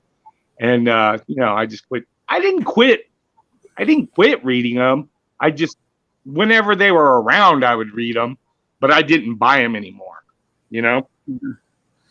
Well, Basil sent me a poster from about late 30s or about 1940 of, that showed what comics to pull from the rack. 39. 39. So, you want to tell the story of that, or what else you found back then? Yeah. Actually, I think I can. I don't know if I waddle around here. I don't know. My connection's pretty bad. Being out here in the sticks. We can hear you fine. Your picture's jerky, but we can hear you fine. Yeah, that's fine. But the story of that is I buy, sell, and collect junk, and always have, and since I was a kid, and I was working for this particular fantastic fellow named Yosh Toy. He owns Yoshi now, and I'd been working with him for quite some time, and we would go out to various estates and clean out the estates. And every once in a while there's just ones that just make your mouth drop, and that was one of them. That was like a 8-generation family. They owned a small store in this little, really, really little farming town called Layton, California. It's about 25, 30 miles north of here. And we were cleaning out that store, and, we picked it to the bone, man. I mean, there was just fantastic stuff, but nobody wanted to go up into the attic. And I was like, cool, I'll go up there. I don't care, man. I mean, I was a picker before there was pickers, and I went up there, and I was like, nothing up there but clogs of dust and just, years and years, 100 years of just dust. And I seen this lump in the back corner, and I was like, what the hell is that? And so, I weed through the dust and get over there, and there was this freaking stack of, it's all those papers I sent you, Gratu. Well, the paper I sent you, I had a stack of them. Just fantastic. I still have a couple of really fine gems I kept for myself. And this other cat, I believe he was out of Baltimore, maybe one of your guys that you talked to, he bought a big old thunder lump off of me for, like $800. I told him I wanted 12, and he whittled me down to 8. But anyways, that's how the story of how that came. It was just phenomenal. I mean, that had been a general store from like the 1890s, 1880s up until probably sometime in the late 60s or maybe even 70s. And that was just paper that they, those were the ordering things. If you remember, when you look at it, that's what it was. And, somebody had just thrown them up in the attic, or they were up in a box up in the attic, and then the box probably disintegrated or something around it disintegrated, and the dust saved the paper. It's amazing. It's amazing. So the other ones that you kept and the ones that the other guy has were similar. They listed titles, or did any of them have pictures of the comics or the pulps? No, there was no pictures of the comics. I kept the 3 poster type ones that had, some kind of graphic. I gave you the one for the top salesperson in the West, where you flip it over. Yeah. Everything he got were just, he just got the order sheets, like all kinds of, and it was cool because some of those order sheets actually had, there were some of them, and I kept a couple for myself, are actually for the first Batman. And then also, there was another one. Yeah, there was another one for. You still have that one? Another one. You still have the Batman? No, I think I still have the one for the order sheet for the first, where you can pick it off and it gives the month and the date, and it coalesces to Batman, the first the first whatever it is, Detective 27. But it doesn't show the cover though, right? No, not at all. No. And I mean, that stuff is priceless. I mean, I've had that stuff for, well over 10, 11, 12 years now. And I have looked and looked and looked at all countless auction houses and just like you guys, just pick and look and look and look. And I can't find anybody who has any kind of paperwork like that. Nobody. I would imagine those are the only ones in existence. And I showed that on my show, and then I don't think I had many people that watched my channel then, but then I let then someone saw it, and then I think it was Night Tiger Comics, and then he told Captain Strangelove and Metarog and some other people, and then they were all like they couldn't believe it. They hadn't seen anything like that. My wife is coming in; she wants to make an appearance, so I'll move off of this stool.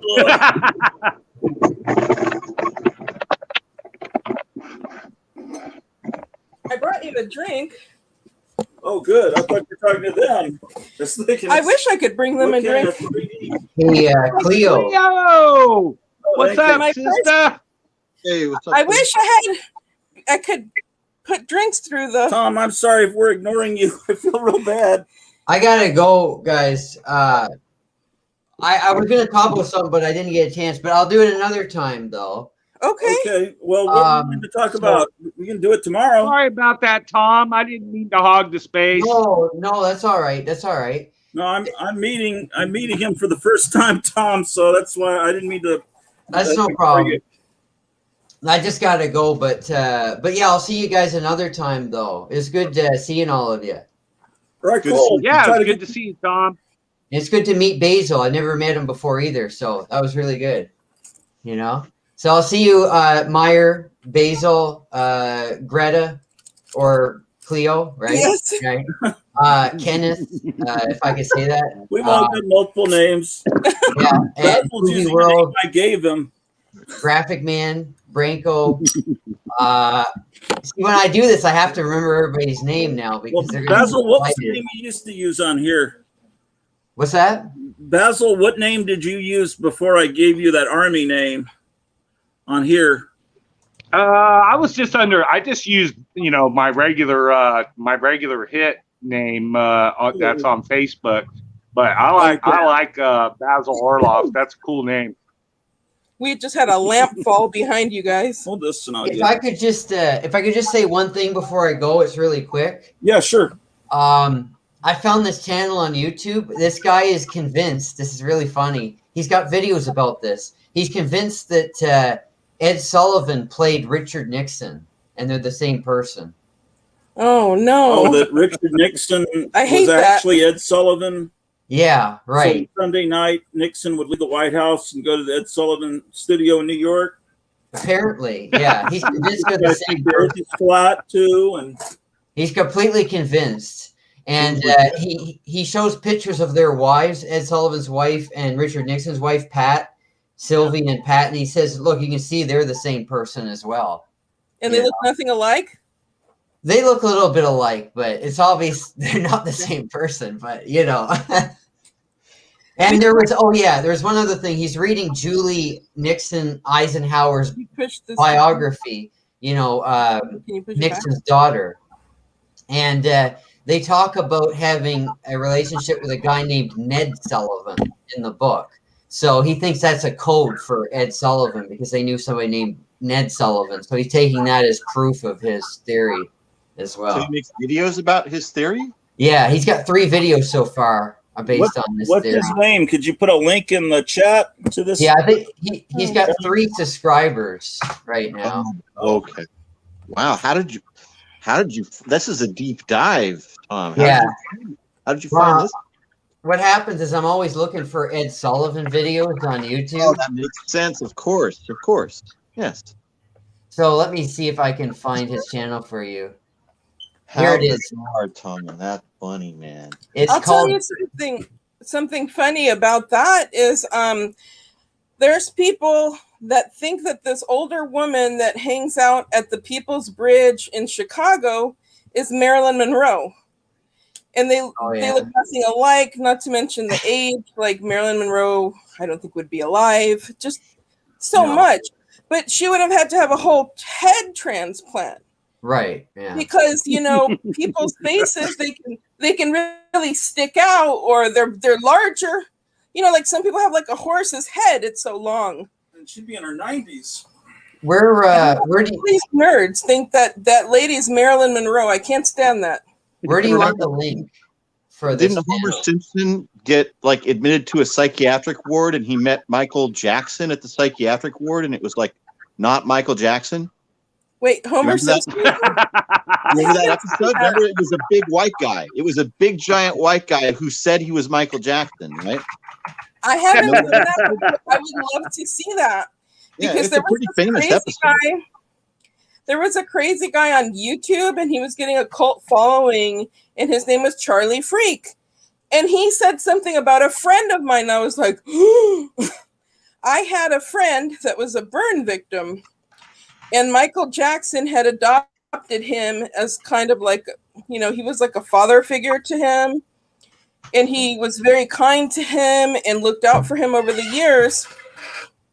My friend died young, I think, of complications eventually with all the burns and all the surgeries that he had throughout his life. And I saw this fool say that my friend was one of Michael Jackson's costumes. His costume? Wow. Michael Jackson was hiding out in plain sight as this burn victim. Oh, okay. I was pissed. And I gave them the chance to fix it. I said, that's my friend. Because I was friends with these idiots on Facebook. That's my friend. They wouldn't respond. Because it didn't make them look good. If they were wrong about that, I guess easily they were wrong about everything else. So his channel is called Plato's Cave Visited, and I put a link up to it in the chat, the public chat. Okay. If you want to check that out.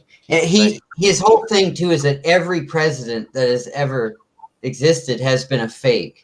They've all been phonies. Meaning that they're not like really elected, or meaning that they're like a costume or something. I don't really know the depth of it. I've only watched a few of his videos. He's only got a few there so far, but yeah, you could check that out. It's interesting. Maybe Gratu could play one of his videos on his show here, and you could hear him talk about how all the presidents are phony and Ed Sullivan is Richard Nixon.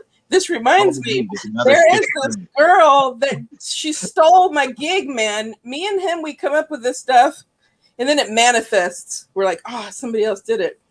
There's this guy who's I know Basil has seen him. He's he hides. You can only see his shoes, and people are supposed to like Juan 07.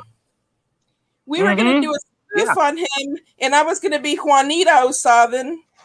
So I was gonna be like a girl acting like him, and I was gonna get brown cowboy boots.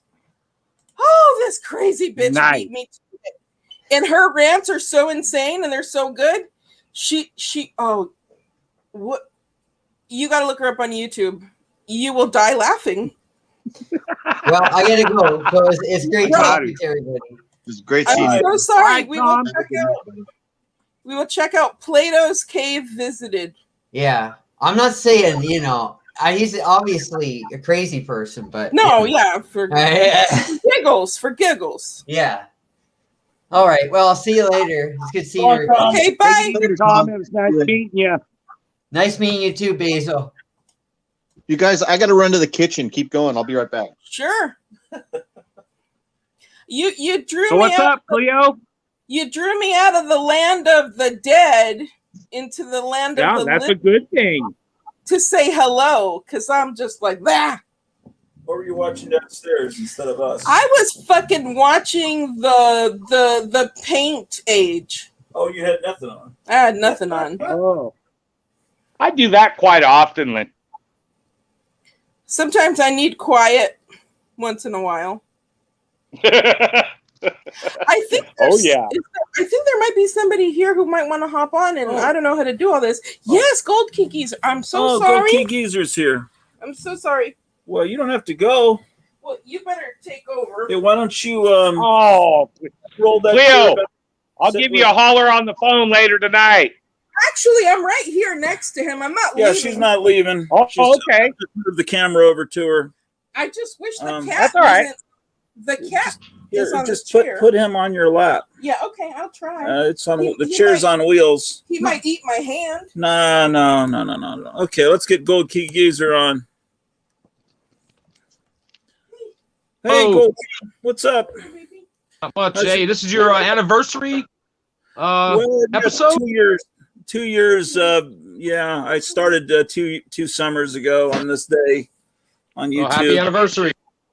Yeah, I mean, some people have been doing it 10, 11, 12 years, like Captain Strangelove, and but yeah, it's fun. You're on what, your fourth show now? Yeah, my fourth episode. That was it's numbered 3. I just finished it a little while ago, and my phone won't connect to my computer for some reason, so I have to upload the video to Google Photos, and that takes a while. Then download it to my desktop computer. So it'll probably be later tonight when I get it. Okay. But I did get a Mighty Samson issue, so I got one of those Bronze Age apocalypse things I was talking about. Cool. Yep. So I've been enjoying your channel. Yeah, well, just getting started. So we'll see how it goes. Don't have many subscribers yet, but we'll see. I don't really care about that anyway. It's just something to do. Well, it's neat to meet people, and I was talking to Paulo in Portugal earlier. I mean, how else would I? Yeah, that was cool. Years ago, how would I have met someone in Portugal? I mean, it's just almost impossible. And as bad as YouTube is politically and with censorship, it's still cool in that you can do this kind of thing. It's just you have to watch everything you say. Right. Yeah. It's kind of creepy. Very creepy. So, how's your wall doing? You added some stuff to the back? Oh yeah. Continue to add things. Got another suggestion from Movie World. I'll talk about that in my episode, but I added like Patricia Quinn from Rocky Horror and a few other ones. Okay. A really neat I think it's bigger. A promo shot, or it was a lobby card. It wasn't a scene from the movie from Dawn of the Dead. Yeah. I just think a great shot of them there, But yeah, Right. Yeah, I can add to it. Yeah, that's it's really cool. it's just one of those like what do you call it? Like a science project board. Yeah. Oh. And I'm just doing that decoupage on it, I guess is what you call that. Oh, I see. Yeah. Better than looking at like my office wall. I work from home a lot. Yeah, Or I think what everybody is. Earlier, everyone was saying they were playing hooky for a little bit from work to come on. It's amazing how many people are still not back fully at work. Well, I start my day at home. I travel all day long. I work. I live in Pennsylvania, and I work for the Commonwealth. But my day starts and ends at home. So I start from this room. But yeah, Okay. I was never not working. Out there, Right. unfortunately, like a lot of other people. Pennsylvania's still not completely open. We're getting there. I've seen a lot of I'm looking for a house, and I've seen really nice houses in Pennsylvania, like these awesome Victorian mansions, even for under $200,000. But the thing that makes me back out usually is either I go, oh, it's too good to be true, because I look at the statistics and there's either a lot of crime or the property taxes are really high. Yeah, where I live, crime is everywhere. It's a drug problem, I think. And I live in a pretty rural area. I live in the coal region. You don't want to come here. It's so depressed. The property taxes are low because of it. Oh. But it's just so gritty and grimy and depressing, Well, I guess it's where we live, we kind of, have whatever you can think of within a close enough proximity, but I've just lost interest. And I guess COVID for a long time killed things anyway. Right. But I would, the only thing I still have to do is eat, and I would miss a lot of restaurants around here if I moved. Yeah. And if I lived somewhere really rural where there's nowhere to go eat, I'd just be stuck slaving in the kitchen all the time. Yeah. You may not like the winters here either. How long are they? I'd say November till March or April. Wow. Yeah. When I think of a season, I think it's supposed to be for 3 months. Yeah, well, I'm a little bit, I'm not too close to the seaboard, so we don't get those, the currents coming up from the Caribbean. our winters tend to be a little bit longer. I'm in the Appalachians or the foothills, kind of between the Appalachians and the Poconos is where I am. Kind of in We're that area. always saying that we want to be hillbillies in the Appalachian Mountains. Well, yeah, this isn't hillbilly country. I know. But I know what you mean. Yeah. Yeah, the winters are they can be kind of brutal. Like, let's say, like Revelations in the Bible gets real, and they're like, Mark of the Beast. I'm like, the forest. Here it's like, I don't know. Well, they're burning all of ours down here in California, that's for sure. You have a lot of fires right now, huh? Oh yeah, man. They haven't been taking care of the forest. I used to go up as a kid, and that was part of the deal here. Living in the valley is every summer you take off and go up and take care of the hills. Pack. Your folks would pack you up and tell you, okay, you're gonna go have fun up in the mountains. And all of us kids had too much energy. We'd go up there and clean the hills. Well, all that stopped. What? 25 years ago, 30 years ago, they quit doing it. And so now what do you get? You get nothing but out of control forest fires everywhere.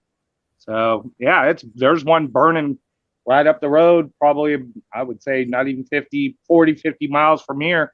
At night, you can see the glow. And then tomorrow you've got to put masks back on, is what I understand, in Los Angeles. Are you in Los Angeles? No, yeah. Oh, you're not in Los Angeles. No, he's northern. He's a NorCal guy, right, Meyer? Oh, I was talking about you, Basil. What part of California are you in? No, I'm in Fresno. I'm in hillbilly land. I'm in where this is the last bastion of real Californians over here, as far as LA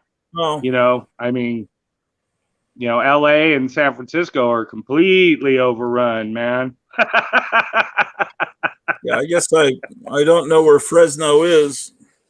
I guess I thought center of California. Yeah, center. The middle. Oh. Yeah. Is that where Ronald Reagan lived? No. Not LA. Gene Autry's son used to be the mayor, right? Right? Yeah, that was about Dale Autry. Yeah. What was his name? Yeah. Yeah. I think we're gonna need Bubba. to get a couch like Elvira up here. Bubba, that's right. Yeah, Bubba. Yeah, I'm going to move another chair in here. It's really hot up here in the Gratu studio. Holy crap, I'm sweating. I'm sitting outside. It's 100 degrees out here. Is it hot right now? Yeah. I have a bunch of family there. I have a feeling that you and I, Basil, probably know a lot of the same bars and nightclubs in the Fresno in the city. Oh yeah, but absolutely, dude. That's what I was saying. It depends how much younger you are than I am. If do you know about a place called Louis Zoo? Oh yeah, that's long gone, Club? Man. Yeah, or Club Fred, or Livingstone's. Yeah, it's gone now too. Tokyo Garden. Yeah. Oh yeah, Tokyo Garden's still there. That sounds like still there. Place. Fresno's Fresno was a cool place. It still is to a certain degree. It's suffering like anybody else. It's sprawling and, it's always been high crime, since probably the 80s, I'd say late 80s. It's pretty high crime. It doesn't matter. I was just going to the bank. What was it? That's what I was talking about on Facebook, Cleo. Was I was going to the bank, and so what I do is I ride my bike straight up, and then I catch the 34 bus, and I'll just shoot down to the corner of Herndon and First Street. My bank's right there. And last Friday, somebody got blasted, and they were that was a good one, man. They I guess it was some lady. They just blasted her, and they left her car out in the middle of Herndon, and there was all kinds of other cars. I guess she hit another car before she kicked the bucket or whatever. And yeah, it was you know, and the north side of Fresno is high class. I mean, you know, you can't touch a house out there, you know, for I'm talking a nice, you know, the richer people are, you know, $500,000 and up. You know, it didn't used to be like that. Hell, I lived on the north side back in the mid 90s all the way up into the early 2000s or mid 2000s. And, you know, it was, you could still, you know, you could have a pretty kicking job and, you know, all right, middle of the road job and have a nice shack out there. Now, man, it's, forget it. You know, they've priced everything out. That was one of the big lures about living in Fresno, was that you could live like a king out here, you know, for short money. But that's not the way it works anymore. That's what I'm trying to work out for us right now. Still, like Gold Key was saying he's in Pennsylvania. Wow, if we didn't have so much stuff. There's a mansion in a town called Tionesta, and it is fully furnished. It was this lady's beautiful bed and breakfast. And you get the whole package, right? For only like $250,000. A beautiful. Wow. She's got great taste, and she's really kept everything up. And you get a house full of antiques for only $250,000. But yeah, there's always a drawback. She's got this river behind her house, you see. And you know how they rate the properties for flood zones, like 1 out of 10, 2 out of, I think she's a 10 out of 10. And it's like, yeah, I can't deal with that. Was this in Pennsylvania? Tionesta, Pennsylvania. Do you know what river? Wow. I never heard of that. I can probably look it up. I think my phone, I think I grabbed my phone before I came up here. I could call it. Meyer, did you used to go to the Stone a lot in San Francisco back in the day? No, that wasn't my time here. You want to How show old that? are you? My time in the city I'm gonna was get never that a party time. So whenever I lived here, I was either a kid or I was in the army, and or I was in my 50s or in my 40s. You know what I mean? Like, or you know, so I was never in my partying years when I lived here. Not much, really, not much. I had friends who were younger, and like I used to hang out with these kids that were, you know, something they pulled it off in their 30s, like trust fund babies that used to go to all these after hours parties that you probably heard of here in the city. Is this taking up Be at screen or this something? giant loft, and there's just crazy weird stuff happening, like only like you would have imagined. You couldn't even imagine, to be honest. Like I've seen some weird stuff happening at rich people parties at like 4 o'clock in the morning on a Wednesday. I'm not kidding. Yeah, In the dirty stuff. Yeah, weird, trippy stuff, and like a bunch of artsy kids in their 30s that are trust funds that get money from inheritances. Yeah, no, It's always I'm people not that guy man. either. I've got a military background too, not as big as yours, but yeah, I've got a military background too. I just kind of I did Cal State Militia and Cal Guard, all volunteer. My last AT was like in 2006. Was the last time I'd AT, all volunteer, back before, you know, our current situation that our beloved country's in right now. So, you know, a lot of the old timers are all bailed out. It's open for business. Yeah, we are. It's a whole new place now. We wouldn't even. It's not for us anymore. But I did some partying in Fresno, though. Yeah. I mean, like I remember the old Smugglers Inn. I remember, like I know about Blackstone, the Boulevard of Broken Dreams. Yeah, you do. And I have some friends I live, that are in the music scene too. I know about some of the clubs. Oh yeah, I found out where the place is. It's called Kelly Green Bed and Breakfast, And it's off the market, so it looks like the lady kept her place and is going to keep her business running. Maybe she was going out of business because of COVID? Oh, no. I'm sorry. If you want to show something, I can put it up on this tab and then I can share it. It's okay. Oh, man. Who's that? Let me just text her. So Graphic Man's here. Hey, all. Hey, Graphic Man. I don't have anything important to say. I just wanted to hang out. That's cool. That's cool. Yeah. Yeah, Oh, it's quite a hodgepodge here, man. If Gold Key's looking, there you go. Oh, yeah. Rocky. Nice. Nice. Very nice. Hold on, let me get a close up of that. Oh, it wasn't worth that. It's not a cover you altered, huh? No. I'm expecting to see something horribly wrong with it. No. You got a Bitcoin Richie Rich shirt. Wow. Oh, that's neat. Give me some Bitcoins. Hey, Meyer. Mhm. Did you happen to see my Microbots video? Microbots? Yeah, one of the comics I covered was. Oh, yeah. No, I don't think I've seen it yet. I haven't seen it yet. I wasn't familiar. Are you familiar with those toys? No, not much. That probably came after me. I mean, I remember the Micronauts, but the Microbots, are they like little wind up robots? They're little, yeah, they're robots. They're little die-cast wheeled robots. And Gold Key, no. Yeah, Gold Key had a comic tie-in, although it was a horrible promotion.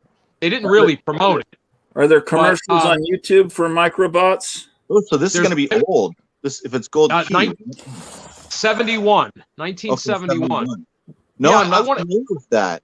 Yeah, I never heard of him either, but I picked up this book. It has a Len Wein script, and it was a one-shot. I did a video on it. I guess it would be number 2, I guess. And, yeah. I got to rewatch it. I think I might have seen that video because I think I'm up to date except for your last video. So I'll rewatch it. Little tiny things, but I don't recall them. Yeah, I don't remember them. And does anybody follow Cartoonist Kayfabe? Yes. Did you happen to see, Gratu, did you see that video where they talk about the Steve Ditko Batman? I don't remember that.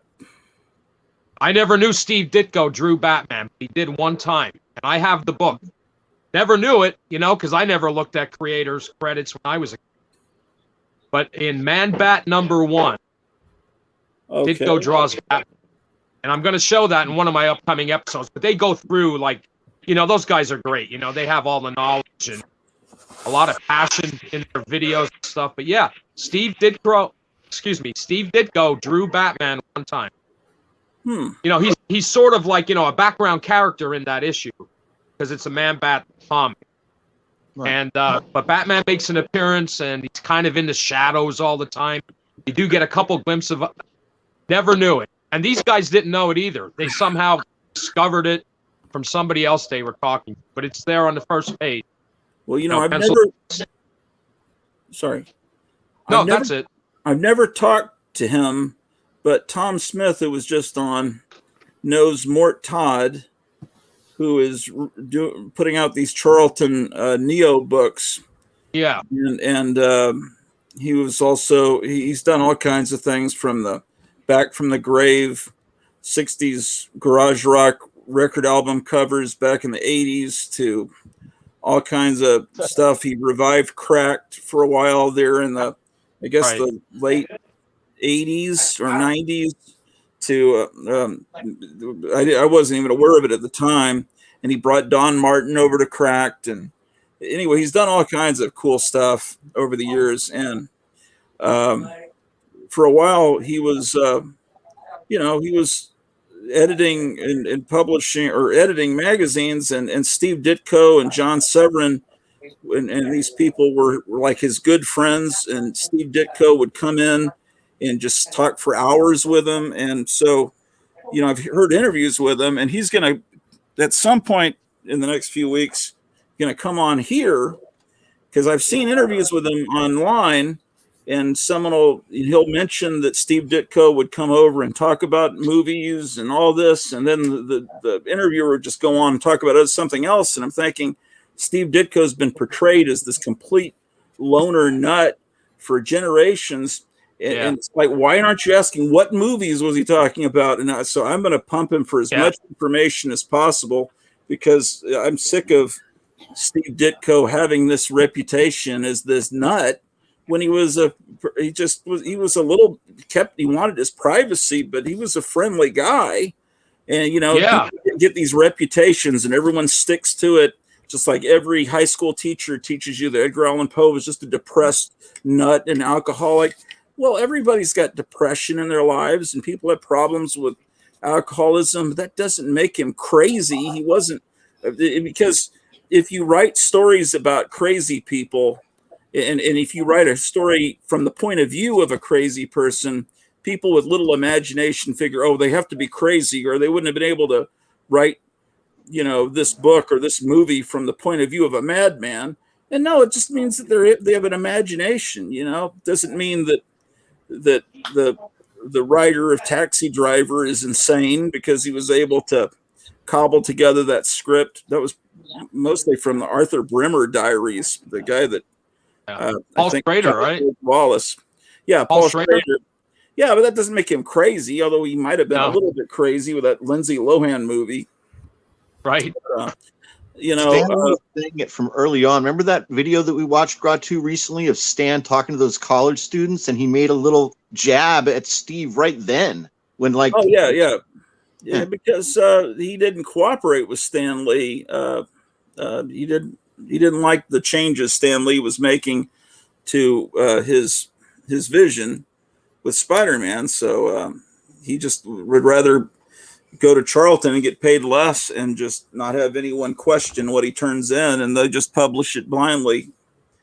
So that'll be really good, because with Mort Todd, I've seen a lot of interviews with him on YouTube, but no one's really pumped him for information the right way, No, I'm not saying they were bad interviewers, but I just like their directions. I'd like to go with questions that maybe no one else has. So because he has insights into these people that no one else really knows. There's not many people alive that knew Don Martin and John Severin, and he was a young guy at the time. So most people that knew Steve Ditko aren't alive. So he's I think a very important person to interview, but he was in the middle of a move and with some deadlines. But he said, I think he told Tom the other day that pretty soon that we could do it. So anyway, that's something I'm looking forward to. I wonder where he's moving to. I don't know. He lives up in Maryland or somewhere up there, way up there. Well, listen, guys, I have a few things to do, and so I'm going to step out. But just wanted to say happy anniversary. Well, thank you. Gold Key, when's your next video? Working on it right now, as a matter of fact. Good. All right, so see y'all later. All right, take care. Bye. Take care. Bye. I was just seeing that my episode 424, which was the live stream from this afternoon, it has a copyright owner using content ID as claims to material in your video. You don't need to take action or delete your video, but it says they can choose to block. Let's see. So it means it's blocked in some countries. It doesn't tell me. It used to tell me the countries. It's not telling me. And it's some song. I have no idea what this song is. It says it's copyrighted content. Choppy Chapo, La Bonhome de Niege, episode 11. That was that little cartoon that Paulo showed us. Remember the with the little hats, the female and the male. Oh, and shit. Claimed by Mediowan Thematics. Chapeau, right? That's I didn't know what that. Okay, I didn't know what that was. Yeah, I thought Chapo is just like one of those songs that glorifies the narco people. I thought it was a song about El Chapo. I think it means I don't know any song chopping a little Chapo. boy in a hat and a little girl in a hat. I remember that, but I wonder what countries I'm blocked in. Maybe I hope not Portugal. I used to get these. Oh, Tom Smith's still listening in. He says, let's see. Wait, I'm not. Wait. There's a whole bunch of stuff I haven't seen. Okay, wait. Yep. Let's see. Tom Smith says, forgot to tell you, the Play-Doh guy thinks golf clubs are magic wands too. Well, everybody knows that. Yeah. Oh, and Hollywood is named after a magic wand because the whole town is supposed to be like based on mysticism or something. No, Right, it was originally Hollywood. Oh, but yeah, I saw a video, which I don't think the guy was a quack, and he said that it's a mirror of a place in Europe. In this town, they were Diana worshippers, and the terrain is like the same. Oh, okay. They used to sacrifice people to Diana there. Oh, wow. Tom says, don't forget to contact Mort Grout. I think he means Grout too. Now he'll do it if you schedule an interview. Okay, so I've got to do the contacting now. Oh, okay. Sounds like the guy is a kook, Tom. Yeah, do you think? He lives in Maine. Okay, what did I say? Maryland? Well, I got the right first letter. Mort, that guy. Mort, that is, not the Play-Doh guy. Oh, yeah. Those notices are common as grass. Don't worry, Gratu. You just can't monetize it. Well, I can't monetize anything with 268 subscribers. Not yet. Hey, you're back, says. Oh, there you are, Paulo. Don't worry, Gratu. It doesn't matter. I hope I'm not on at the same time. Paulo, you're doing a live stream tonight. Oh, it says, I just finished the Cavern of Chaos with Jared. Yeah, that's kind of shitty of me to be doing a live stream against you, Paulo. Sorry. I like playing around with this because I spent $25 on it. Yeah, but suddenly our doorbell may ring. What time is it? He sounded like he'd be a little bit later. He wanted to know if we wanted to go eat. I said we'd just eaten and we might be hungry later. Yeah, it's 7:32. Do you have the mattress all inflated? Yeah, I did that during the last episode that just went up. I was filming the episode when I started this one. So the beginning of this episode, I'm filming myself doing the live stream. So you'll see me filming from my. It's probably too confusing to explain. I found a new crazy person to listen to on YouTube that I'm just fascinated with. I'm just like, whoa. It's like some guy called Benjamin Fulford, and he's got this like cult following, it seems. But I don't know. I actually can't seem to find too much on him, so that might be the end of that. What is the crazy woman that you were talking? Oh my God! Please show them who I'm talking. Well, I've got to first show the original. Yeah, show them what Juan O'Savin is like. There are conspiracy people that think that this person. It's all part of the people that are hoping that Donald Trump will come back and that everything's going to be fixed, and they're going to realize that there was the F word, the FR word that you're not allowed to say on YouTube, and that somehow magically he'll come back. And then there's people that think that John F. Kennedy Jr. staged his death, and he and his wife are still alive, but he wanted to go after he figured out who it was that killed his father, and he realized they were coming after him, so he staged that plane crash, and he's still around, and people claim they've seen him in the crowd at Donald Trump rallies.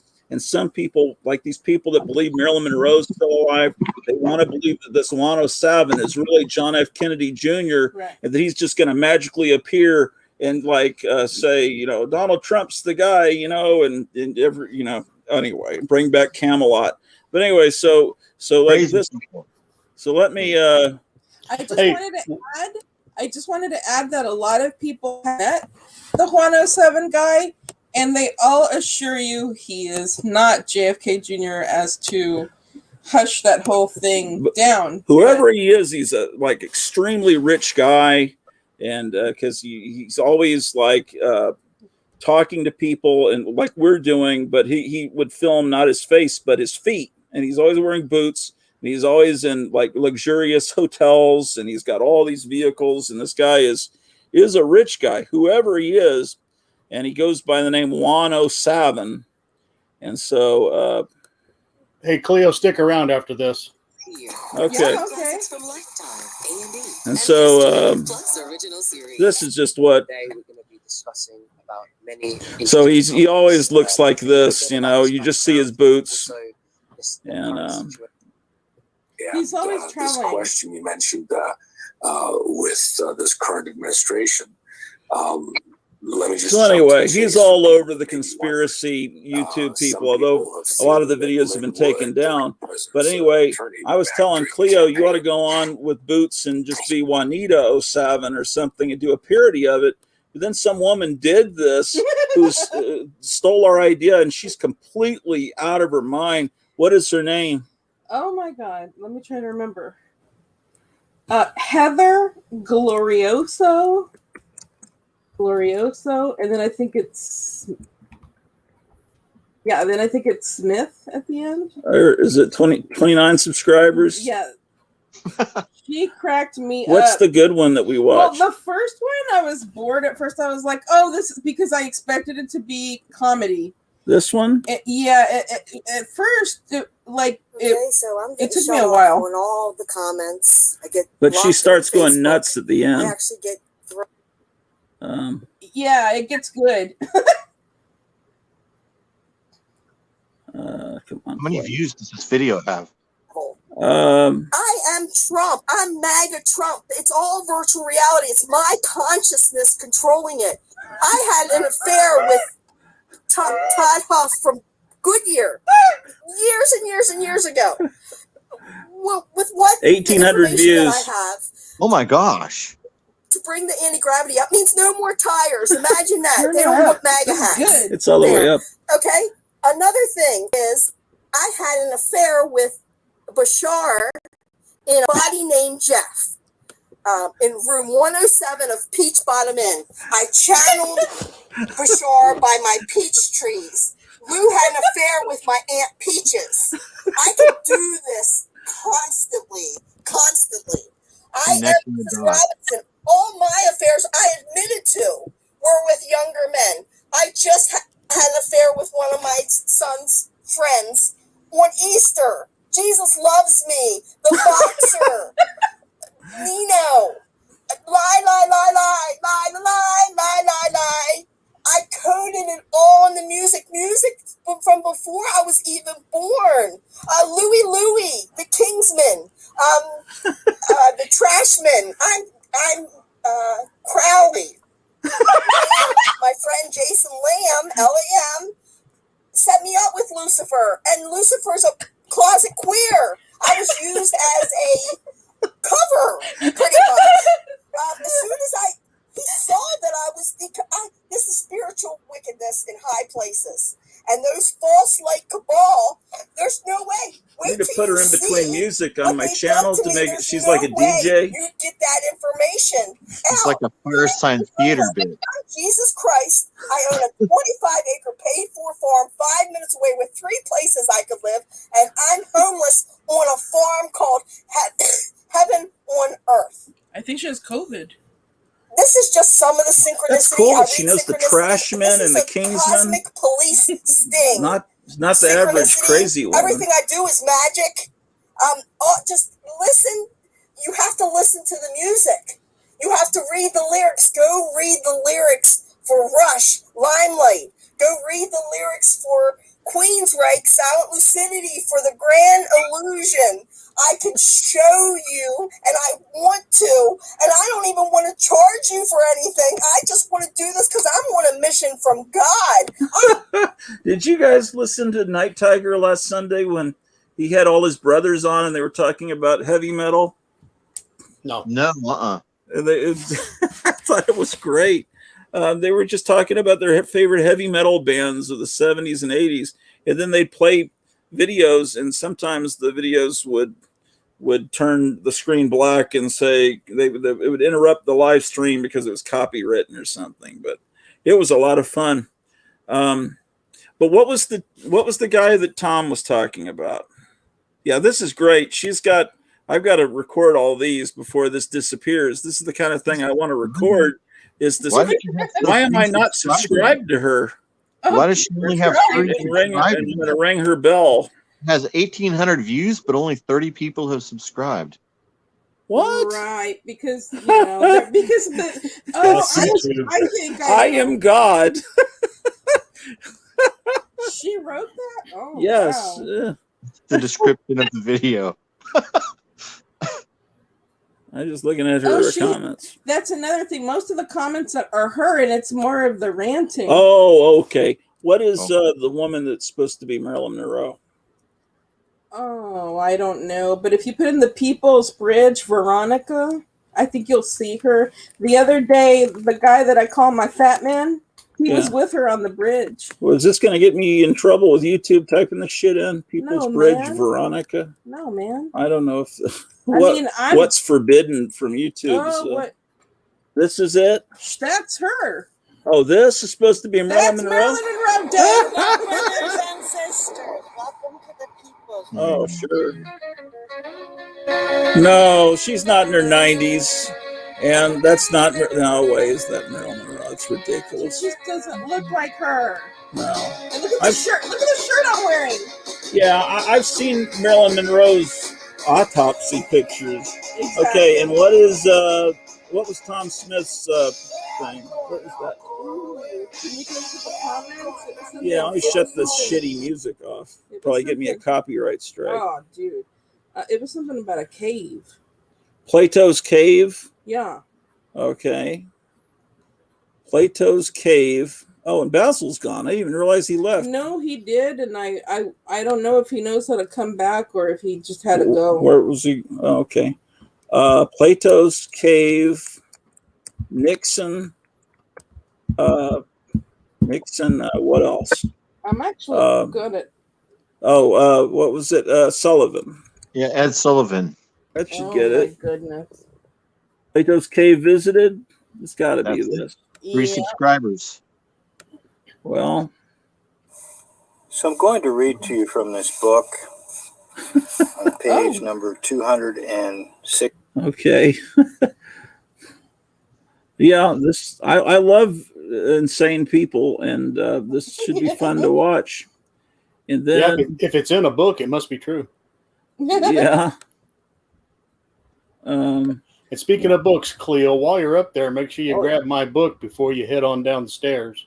Yeah, it should be right here. Let me find it. Oh, okay. Okay, so anyway, let's get So, back. Meyer, how did you feel about Mrs. Heather Glorios? The lady that we just showed you. She was funny. Oh, dude, I lost it, but She was funny. oh man, oh my god. Whew, too much. She's mixing up what they all talk about all in one, you know. Right. It's Q, a big right? network. Yeah, there's that's in there too. She says she's that, yeah. And is it some kind of political The guy from deal? Star Trek. He's a guy from Star Trek, right? Micah knows all about that guy. Probably has an Who autograph. did you ask? Q? Q. That's John Delancey? Yes. Yeah, we're probably not supposed to say that letter because then they'll start following us for sure. But, We'll it get in looks, trouble. but the guy looks like Zuckerberg. But we're talking about the Star Trek character. Yeah, but YouTube won't be able to distinguish that. But you know, that was one of the things that turned me off. Is I thought that was just a ripoff of the Squire of Gothos, and I think now people have retrofitted that. Oh, the Squire of Gothos was just one of that race of people that that letter guy was later. But it just seemed like the plot was a recycled plot from the original Star Trek. But what do I know? Are you looking for the book? Yeah, I saw the same thing at the same time. I felt the same way when I first saw Yeah, it was just like the same thing, man. Except So I might be getting new glasses. My sister says my glasses look like a serial killer. What do you guys think? I can't really get in there. Oh, yeah, no, they can't see. And then, like, when she said it, I couldn't unsee it. Look.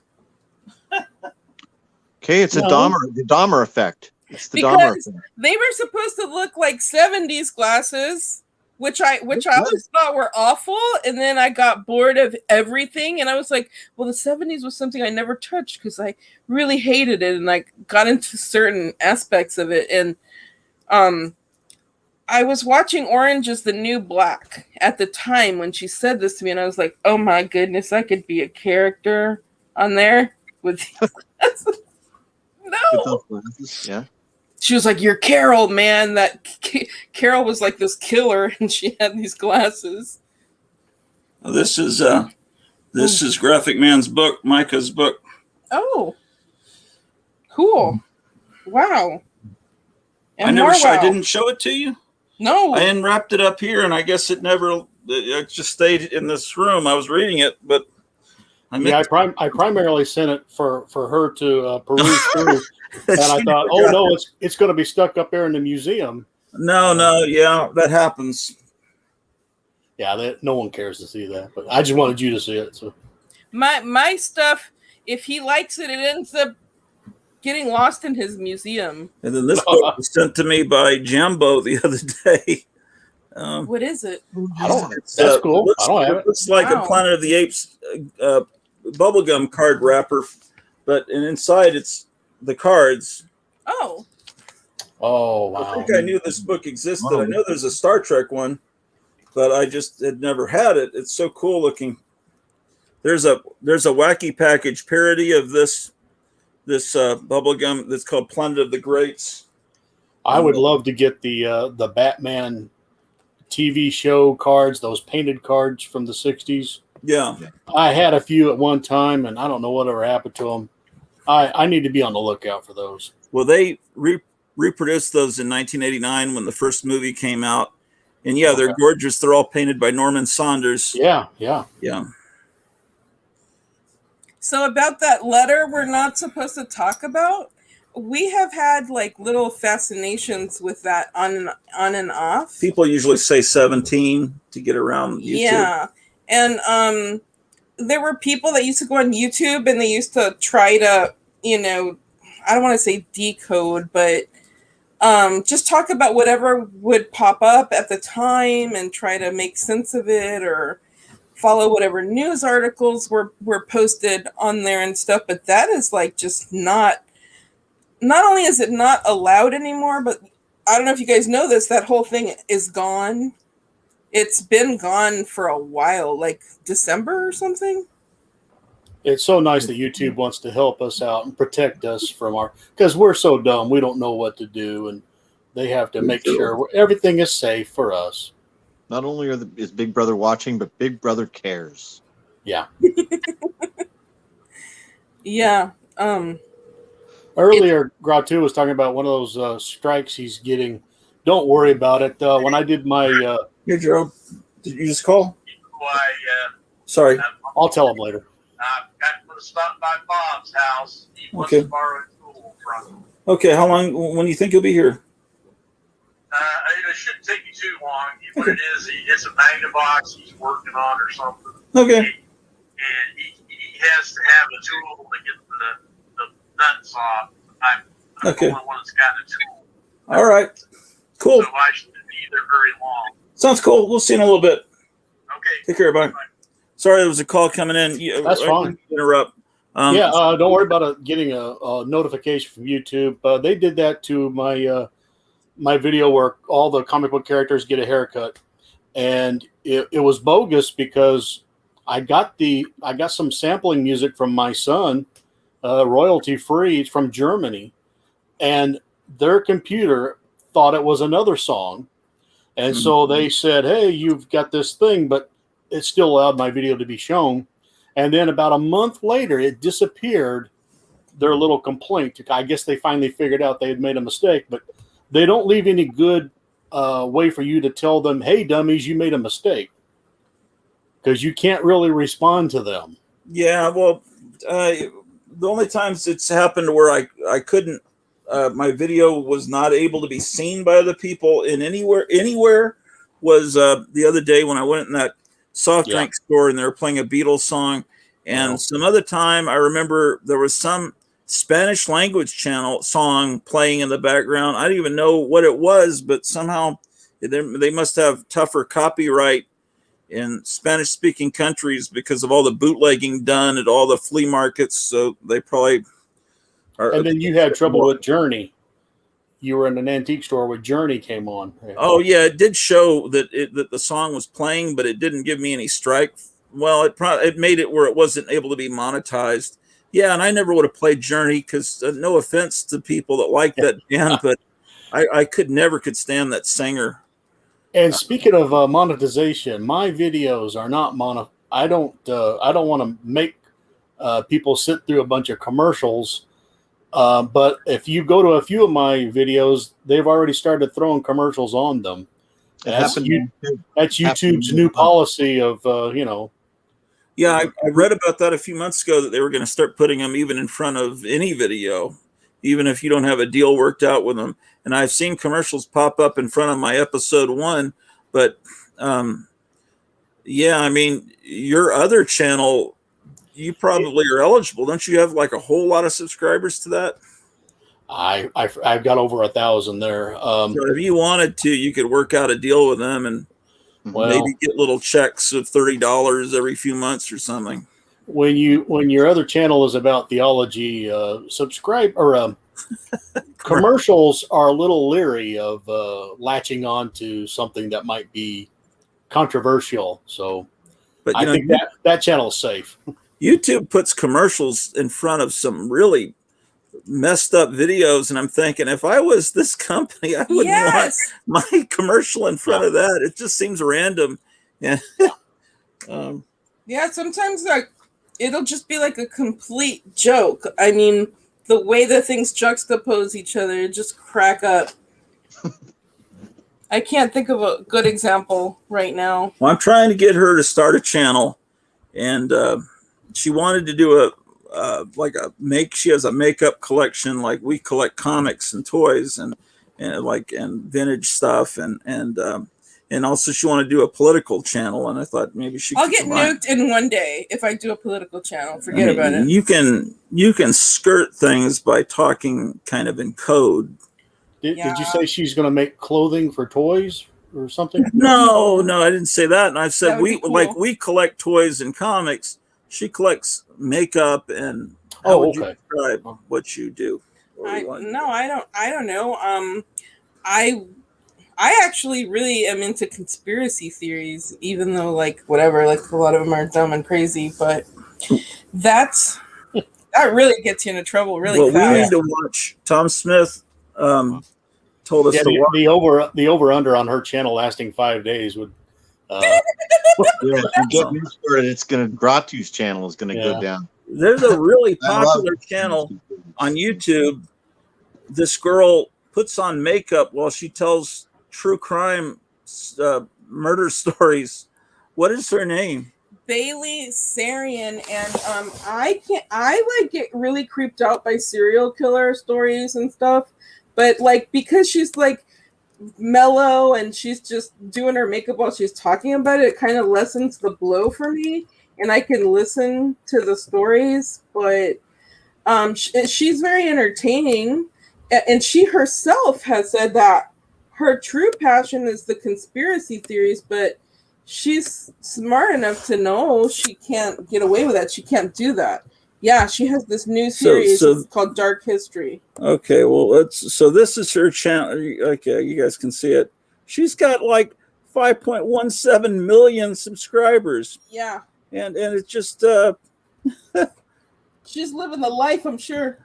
I mean, yeah, this could be talking about conspiracy.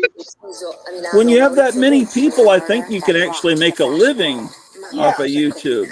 Yeah, I think you can.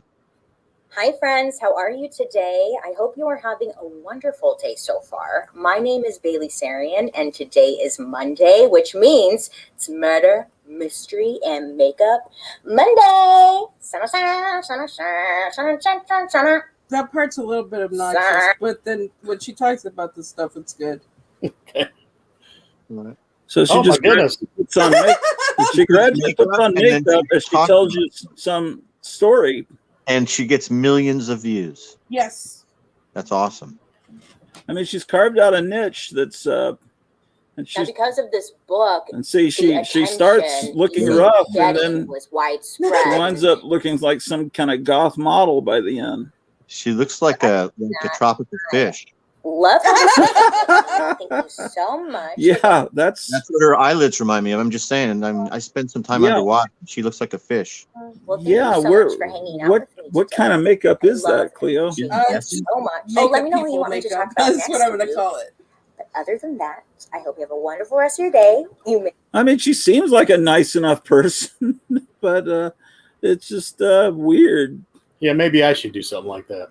miss me. Yeah, put on makeup and tell Good. Bible I stories. missed you. Or tell the story Hi, like friends. a. How's it going today? I hope heard you're this having story in a wonderful Casper comic. First. Yeah, it's like Yes.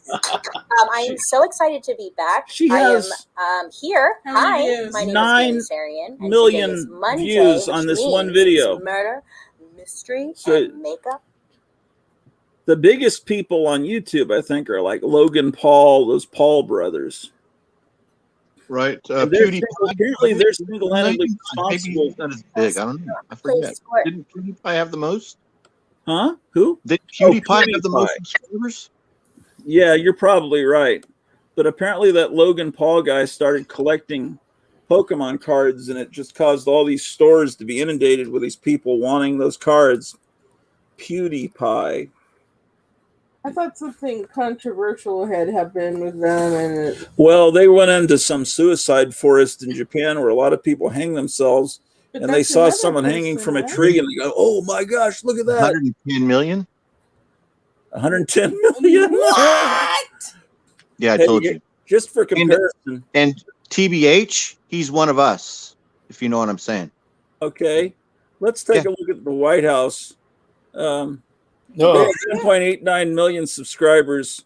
A lot of them probably just haven't unsubscribed since the last president. Yeah, But, exactly. I did. To get vaccinated. so let's see, like Here's one that says, I got 29,000, And Snapchat. Let me get to it. 30,000 people have watched it. 443 people liked it. 1.9 thousand disliked it. And that's with YouTube altering it to make it Yes. look not as bad. Because they have to make it. They have to turn the comments off. Let's just find one where he's talking. I'm covered in cat hair from Pete. Uh, He got stuck on my shirt, like his claws. Yeah, were and that trapped chair, in- they've both been sitting on that Oh, chair. yeah, I haven't vacuumed it. You're gonna be, I'm done for. yeah. You've both seen the one where Biden's eating ice cream, right? Oh, yeah. Chaka chaka chip. Yeah. But it's everything's great about it. There's just that weird guy going, "Oh, I voted for you." Yeah, I like your breakdown. Yeah, of that it. You talked that about guy's it. about to pee his pants or something. Yeah, your breakdown was fun. I can't get enough of this video. I wonder what the comments say down below it. They probably say chaka chaka chip. That makes me want to go get ice cream now. There's chocolate chip in the fridge. Oh man, I wish you were here because we live by this ice cream place that has really good ice cream and like a See? big variety of flavors. It's the guy in the gray. If you back that up, he starts again. He's constantly waving this They go, cute little. "Oh, Hi, I there." voted for you. Oh, then there's someone that's like all excited because she has the same kind of glasses as Biden. Yeah, it's an overwhelming crowd of 14. Yeah, they're like brown shirts, you guys. They're like you know what I'm saying? Like this is like Yeah. 1938 brown. Oh, shirts. yeah. Hi. Look at that crowd. Boy, you just can't keep them going.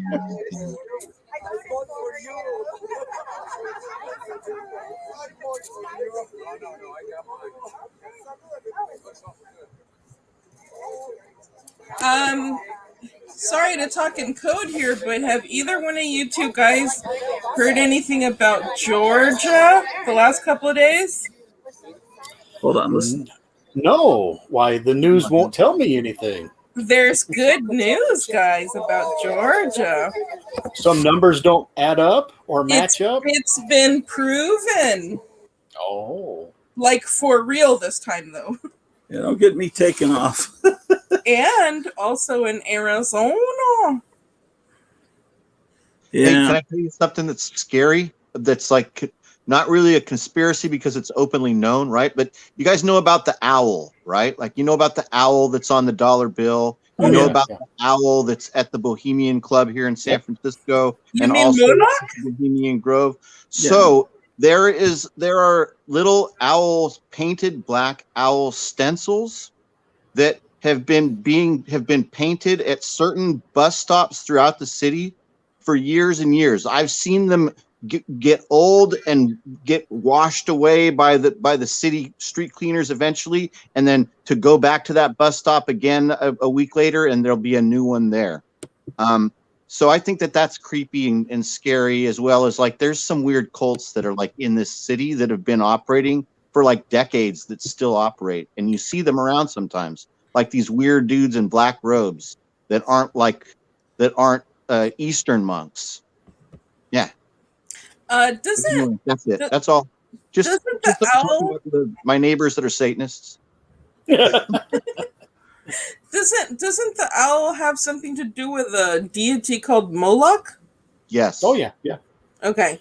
And he's one of the original unclean animals in Leviticus. I don't really get how it works out, because I thought Moloch was Baal, and isn't Baal more like a bull, like a horned? I don't really get how it goes from owl to bull. Well, it's also the totem animal of Athena, right? Who's the goddess of war and wisdom. Wisdom, yeah. So he figures into all these different mythologies, religions. I just saw something within the last 24 hours. I think it was on the Phoenicians. It was a really short video. I think the channel is called Nutty History. And it was really interesting. They're saying like they are the ones that invented like purple dye for clothing and got the royals obsessed with it, and that their god Baal turned into Zeus. And I'm like, Zeus is Baal? What? Well, when you, of course, all of our comic book fans will think we're all off our rockers here, but that's fine. These are crazy subjects. When you had the split up of all the nations after the Tower of Babel, they are all referring to about 3 or 4 people, but you keep finding them in different cultures called different names.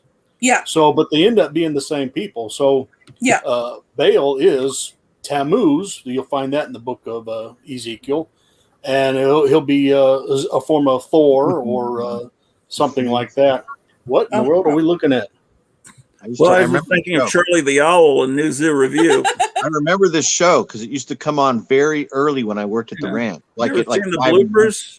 Oh, that would have traumatized me. For a long 16 weeks, but I just want you to know, even though I've been a little tough on you, I really do like you.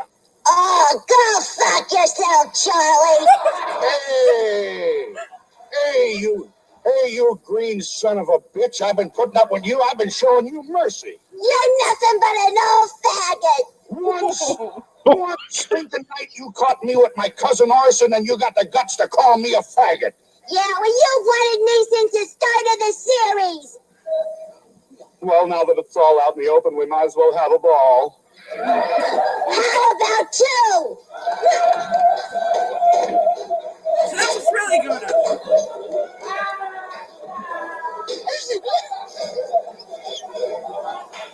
Are there children in the audience?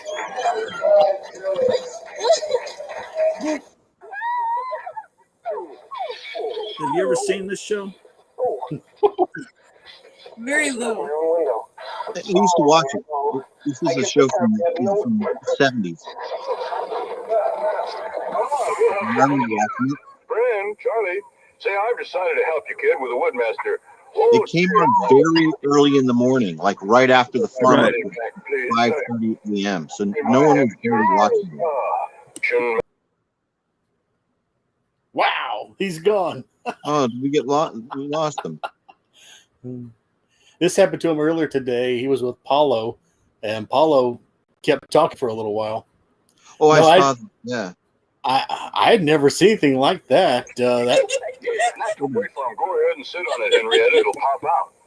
You look like a reliable type fella. Hold on, I messed everything up. I accidentally kicked myself out of the studio. Well, ding, ding. I can't see that goddamn gong I almost In fact, of so many fans, I'd rather be than to will watching my favorite TV show. And if you don't Goodbye, old experiment bench. Charlie, don't be sad. Oh, I'm not sad. I'm miserable. But Charlie, you were the one who wanted progress. This may be a giant step forward for mankind. And a giant step backward for our kind. Ah, goodbye, old sturdy old wall. Oh, the good old trusty old stove. Oh, I can't stand it. I've got to take one last dump in my favorite toilet. Oh, where is it? Oh, there you are, my little sweetheart. So anyway, if you've never seen this, this is the way the actual theme song, Cleo, because this is before, Cleo was born in '78, so I don't think you remember this. But Yeah, I've seen that, but I never. It's not what you showed. It's the news review, coming right at you, with three delightful animals, have fun with what they do. They learn with This is much different than what you showed us. and his helper Annie Joe. Nah, I know all about you guys. Delicate and feminine is Henrietta Hippo. Very wise and very smart is Charlie the Owl. Not so smart and lots of heart is Penny the Frog. It's quite an unusual thing. The animals talk and sing with God and Annie Joe. Every day's a different. It's kind of hypnotizing. It's the news. there was a friend of mine that thought that was the funniest thing, that they sang every day is a different show. Like, they had to tell you in the opening credits that it's not the same show every day. Now, let's see if we can work a little magic with all But it just seems like they're ultra liberals. I mean, you could just tell that couple that put the show together is, but for them to be having humor like that, it's just, I don't know. I think people used to have more of a sense of humor back then. I never saw anything like that. I'm sorry. We had Captain Kangaroo, but I never, You never saw anything like Newsroom that. Review? No. I saw it in Virginia. I saw it in San Antonio. It was, It was all over. It looks like the syndicated. forerunner of Barney.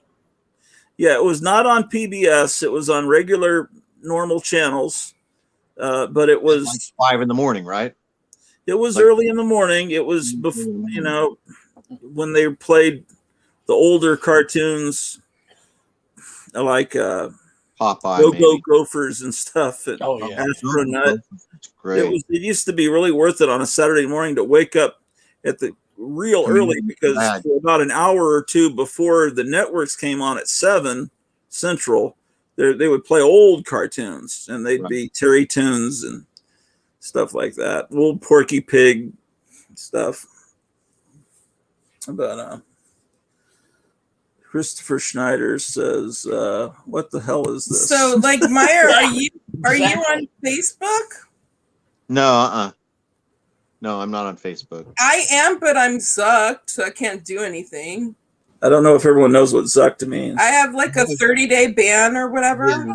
I used to be on there, but it's been years. It's probably been, years. Like, I haven't been on there for years. I was just trying to find a way to relay to you what I didn't say about Georgia, because it is very Well, you can't. real. There's no freedom on there. You've been kicked off for a month. I know. There's less freedom there. How are you going to do it there? Now they're reporting people. I was The thinking, White House is reporting people on Facebook. say You could goodbye probably to say Christ. words. As long as you throw in a random word in between, I think their computer is looking for words in order. So if you throw in the word shovel or Every toothpick. 5th word, just say Allah Akbar and you'll be fine. Yeah. Oh, You need to be careful. My brother worked for Homeland Security, And if there's certain words, anyone, not just if you're what's his name, Tucker Carlson, everyone's phones are listened to with certain keywords. That's one of them. If you say it like 3 or 4 times, or Muhammad, if you say that 3 or 4 times in a phone call, then they automatically start recording you. Everybody. But how many people have that name? I know, but I know there's a lot of keywords. He told me some of them, and he said you've got to. One of the last things he put on Facebook before he passed away was that do not put any opinions. This was when Obama was president. He said, do not put any opinions about the war or any opinions about the president, regardless of what you think of either, on Facebook. He said, trust me, from someone inside the Beltway, you're being watched. So that was true back then. That would be like everybody now, because they've become so vehement, like in hating whoever's in the position. Yeah, like, but either way. Yeah, you just don't. He's just said, do not put political opinions on here. So, well, that's all it is anymore. So everybody's doomed. Well, yeah, Well, not if you have if the they're correct- monitoring me, they're getting a good education about certain comics that's all I talk about. Yeah, they're learning about old toys if they're monitoring. Yes, yeah. Yeah. So what have you gotten lately, Meyer? I got those Sergeant Stoney Smith, Oh, yeah. Mark's Paratrooper figures that I really, really like. I cleaned those up and suited them up, and they're really nice. Like this guy, so I got them all with the Paratrooper put on and everything, and with the parachute on. You gotta get back and look at this. Oh, sorry. He's showing you. I'm sorry, I walked off the camera. Well, I I'm mean, just you showing got this to him. this room's a little bit disorienting, because the longer I'm here, the more I feel like I'm on drugs. There's just stuff everywhere. Okay, let me blow you up here. These are recent. I picked these up.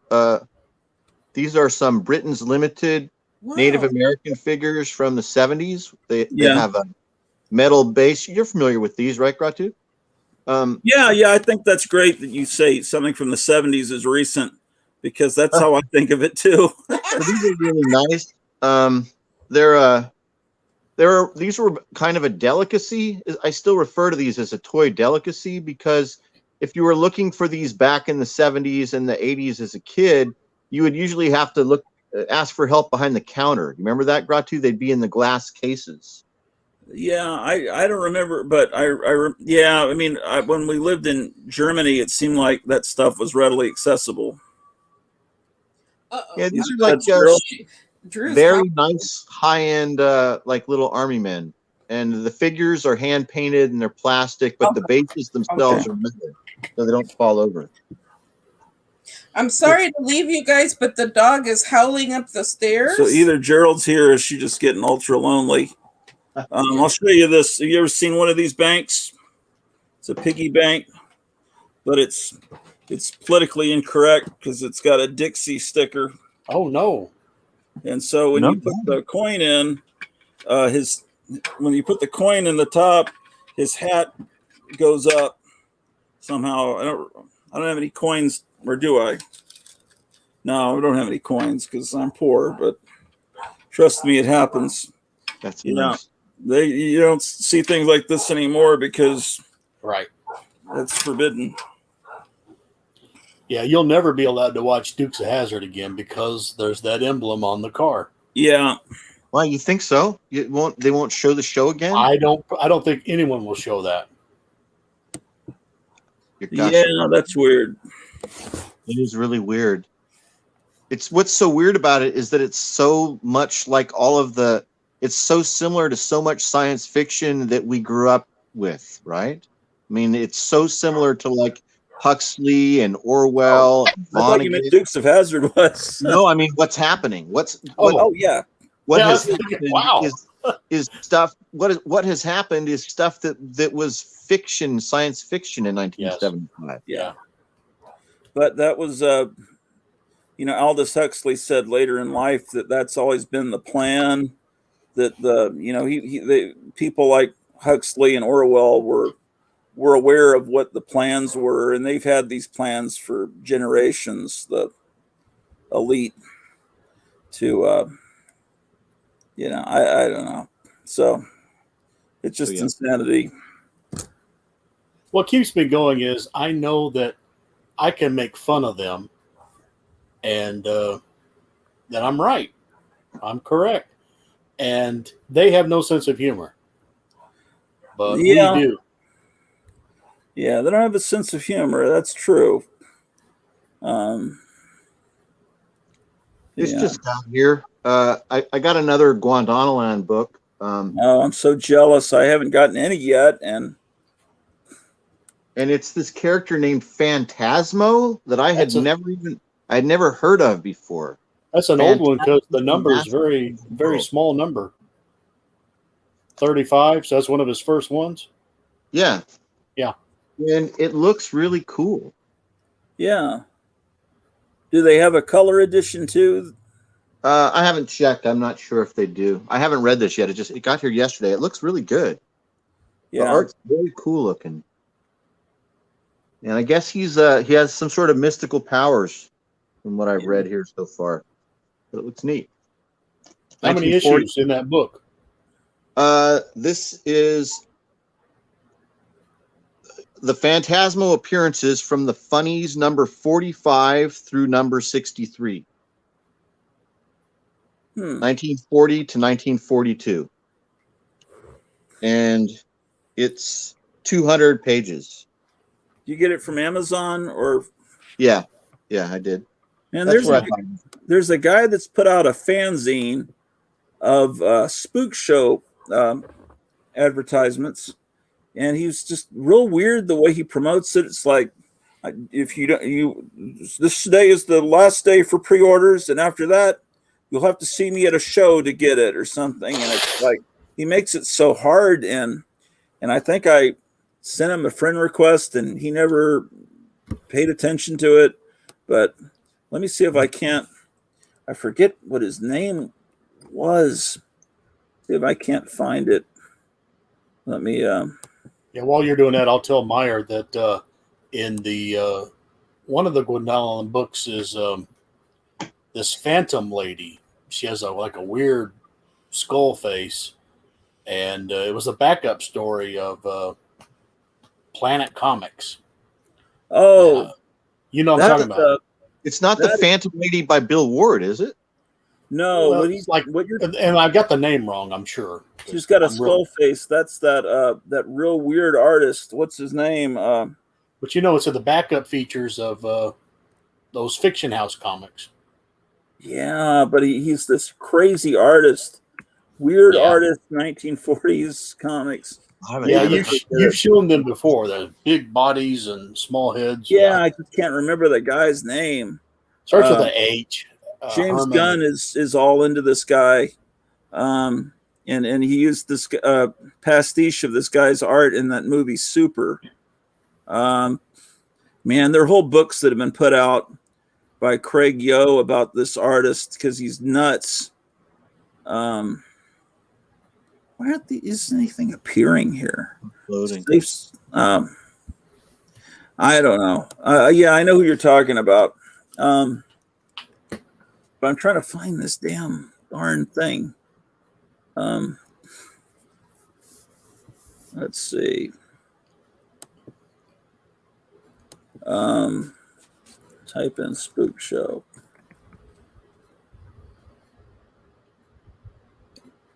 He'll probably have put something in the Spook Show Appreciation Society. But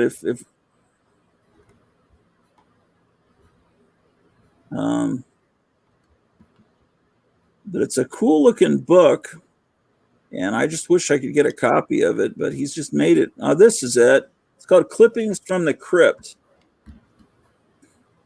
The cover's not that good, but if one of you can figure out a way to get it, the insides look good though. He's got newspaper articles and all these newspaper ads, and it's just filled with great clip art. His company is Pickled Punks. But thank you to everyone that has pre-ordered my first zine. Tomorrow I'll be start sending out orders. The fanzine will be off my site and be brought to shows. If you want one soon and don't plan on seeing me at events, today is the last day. It's like, gee, thanks.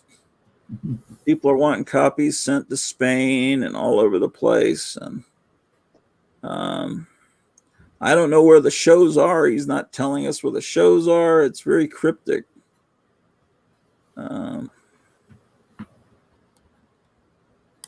It has a shop now thing. I think he sells other kinds of stuff.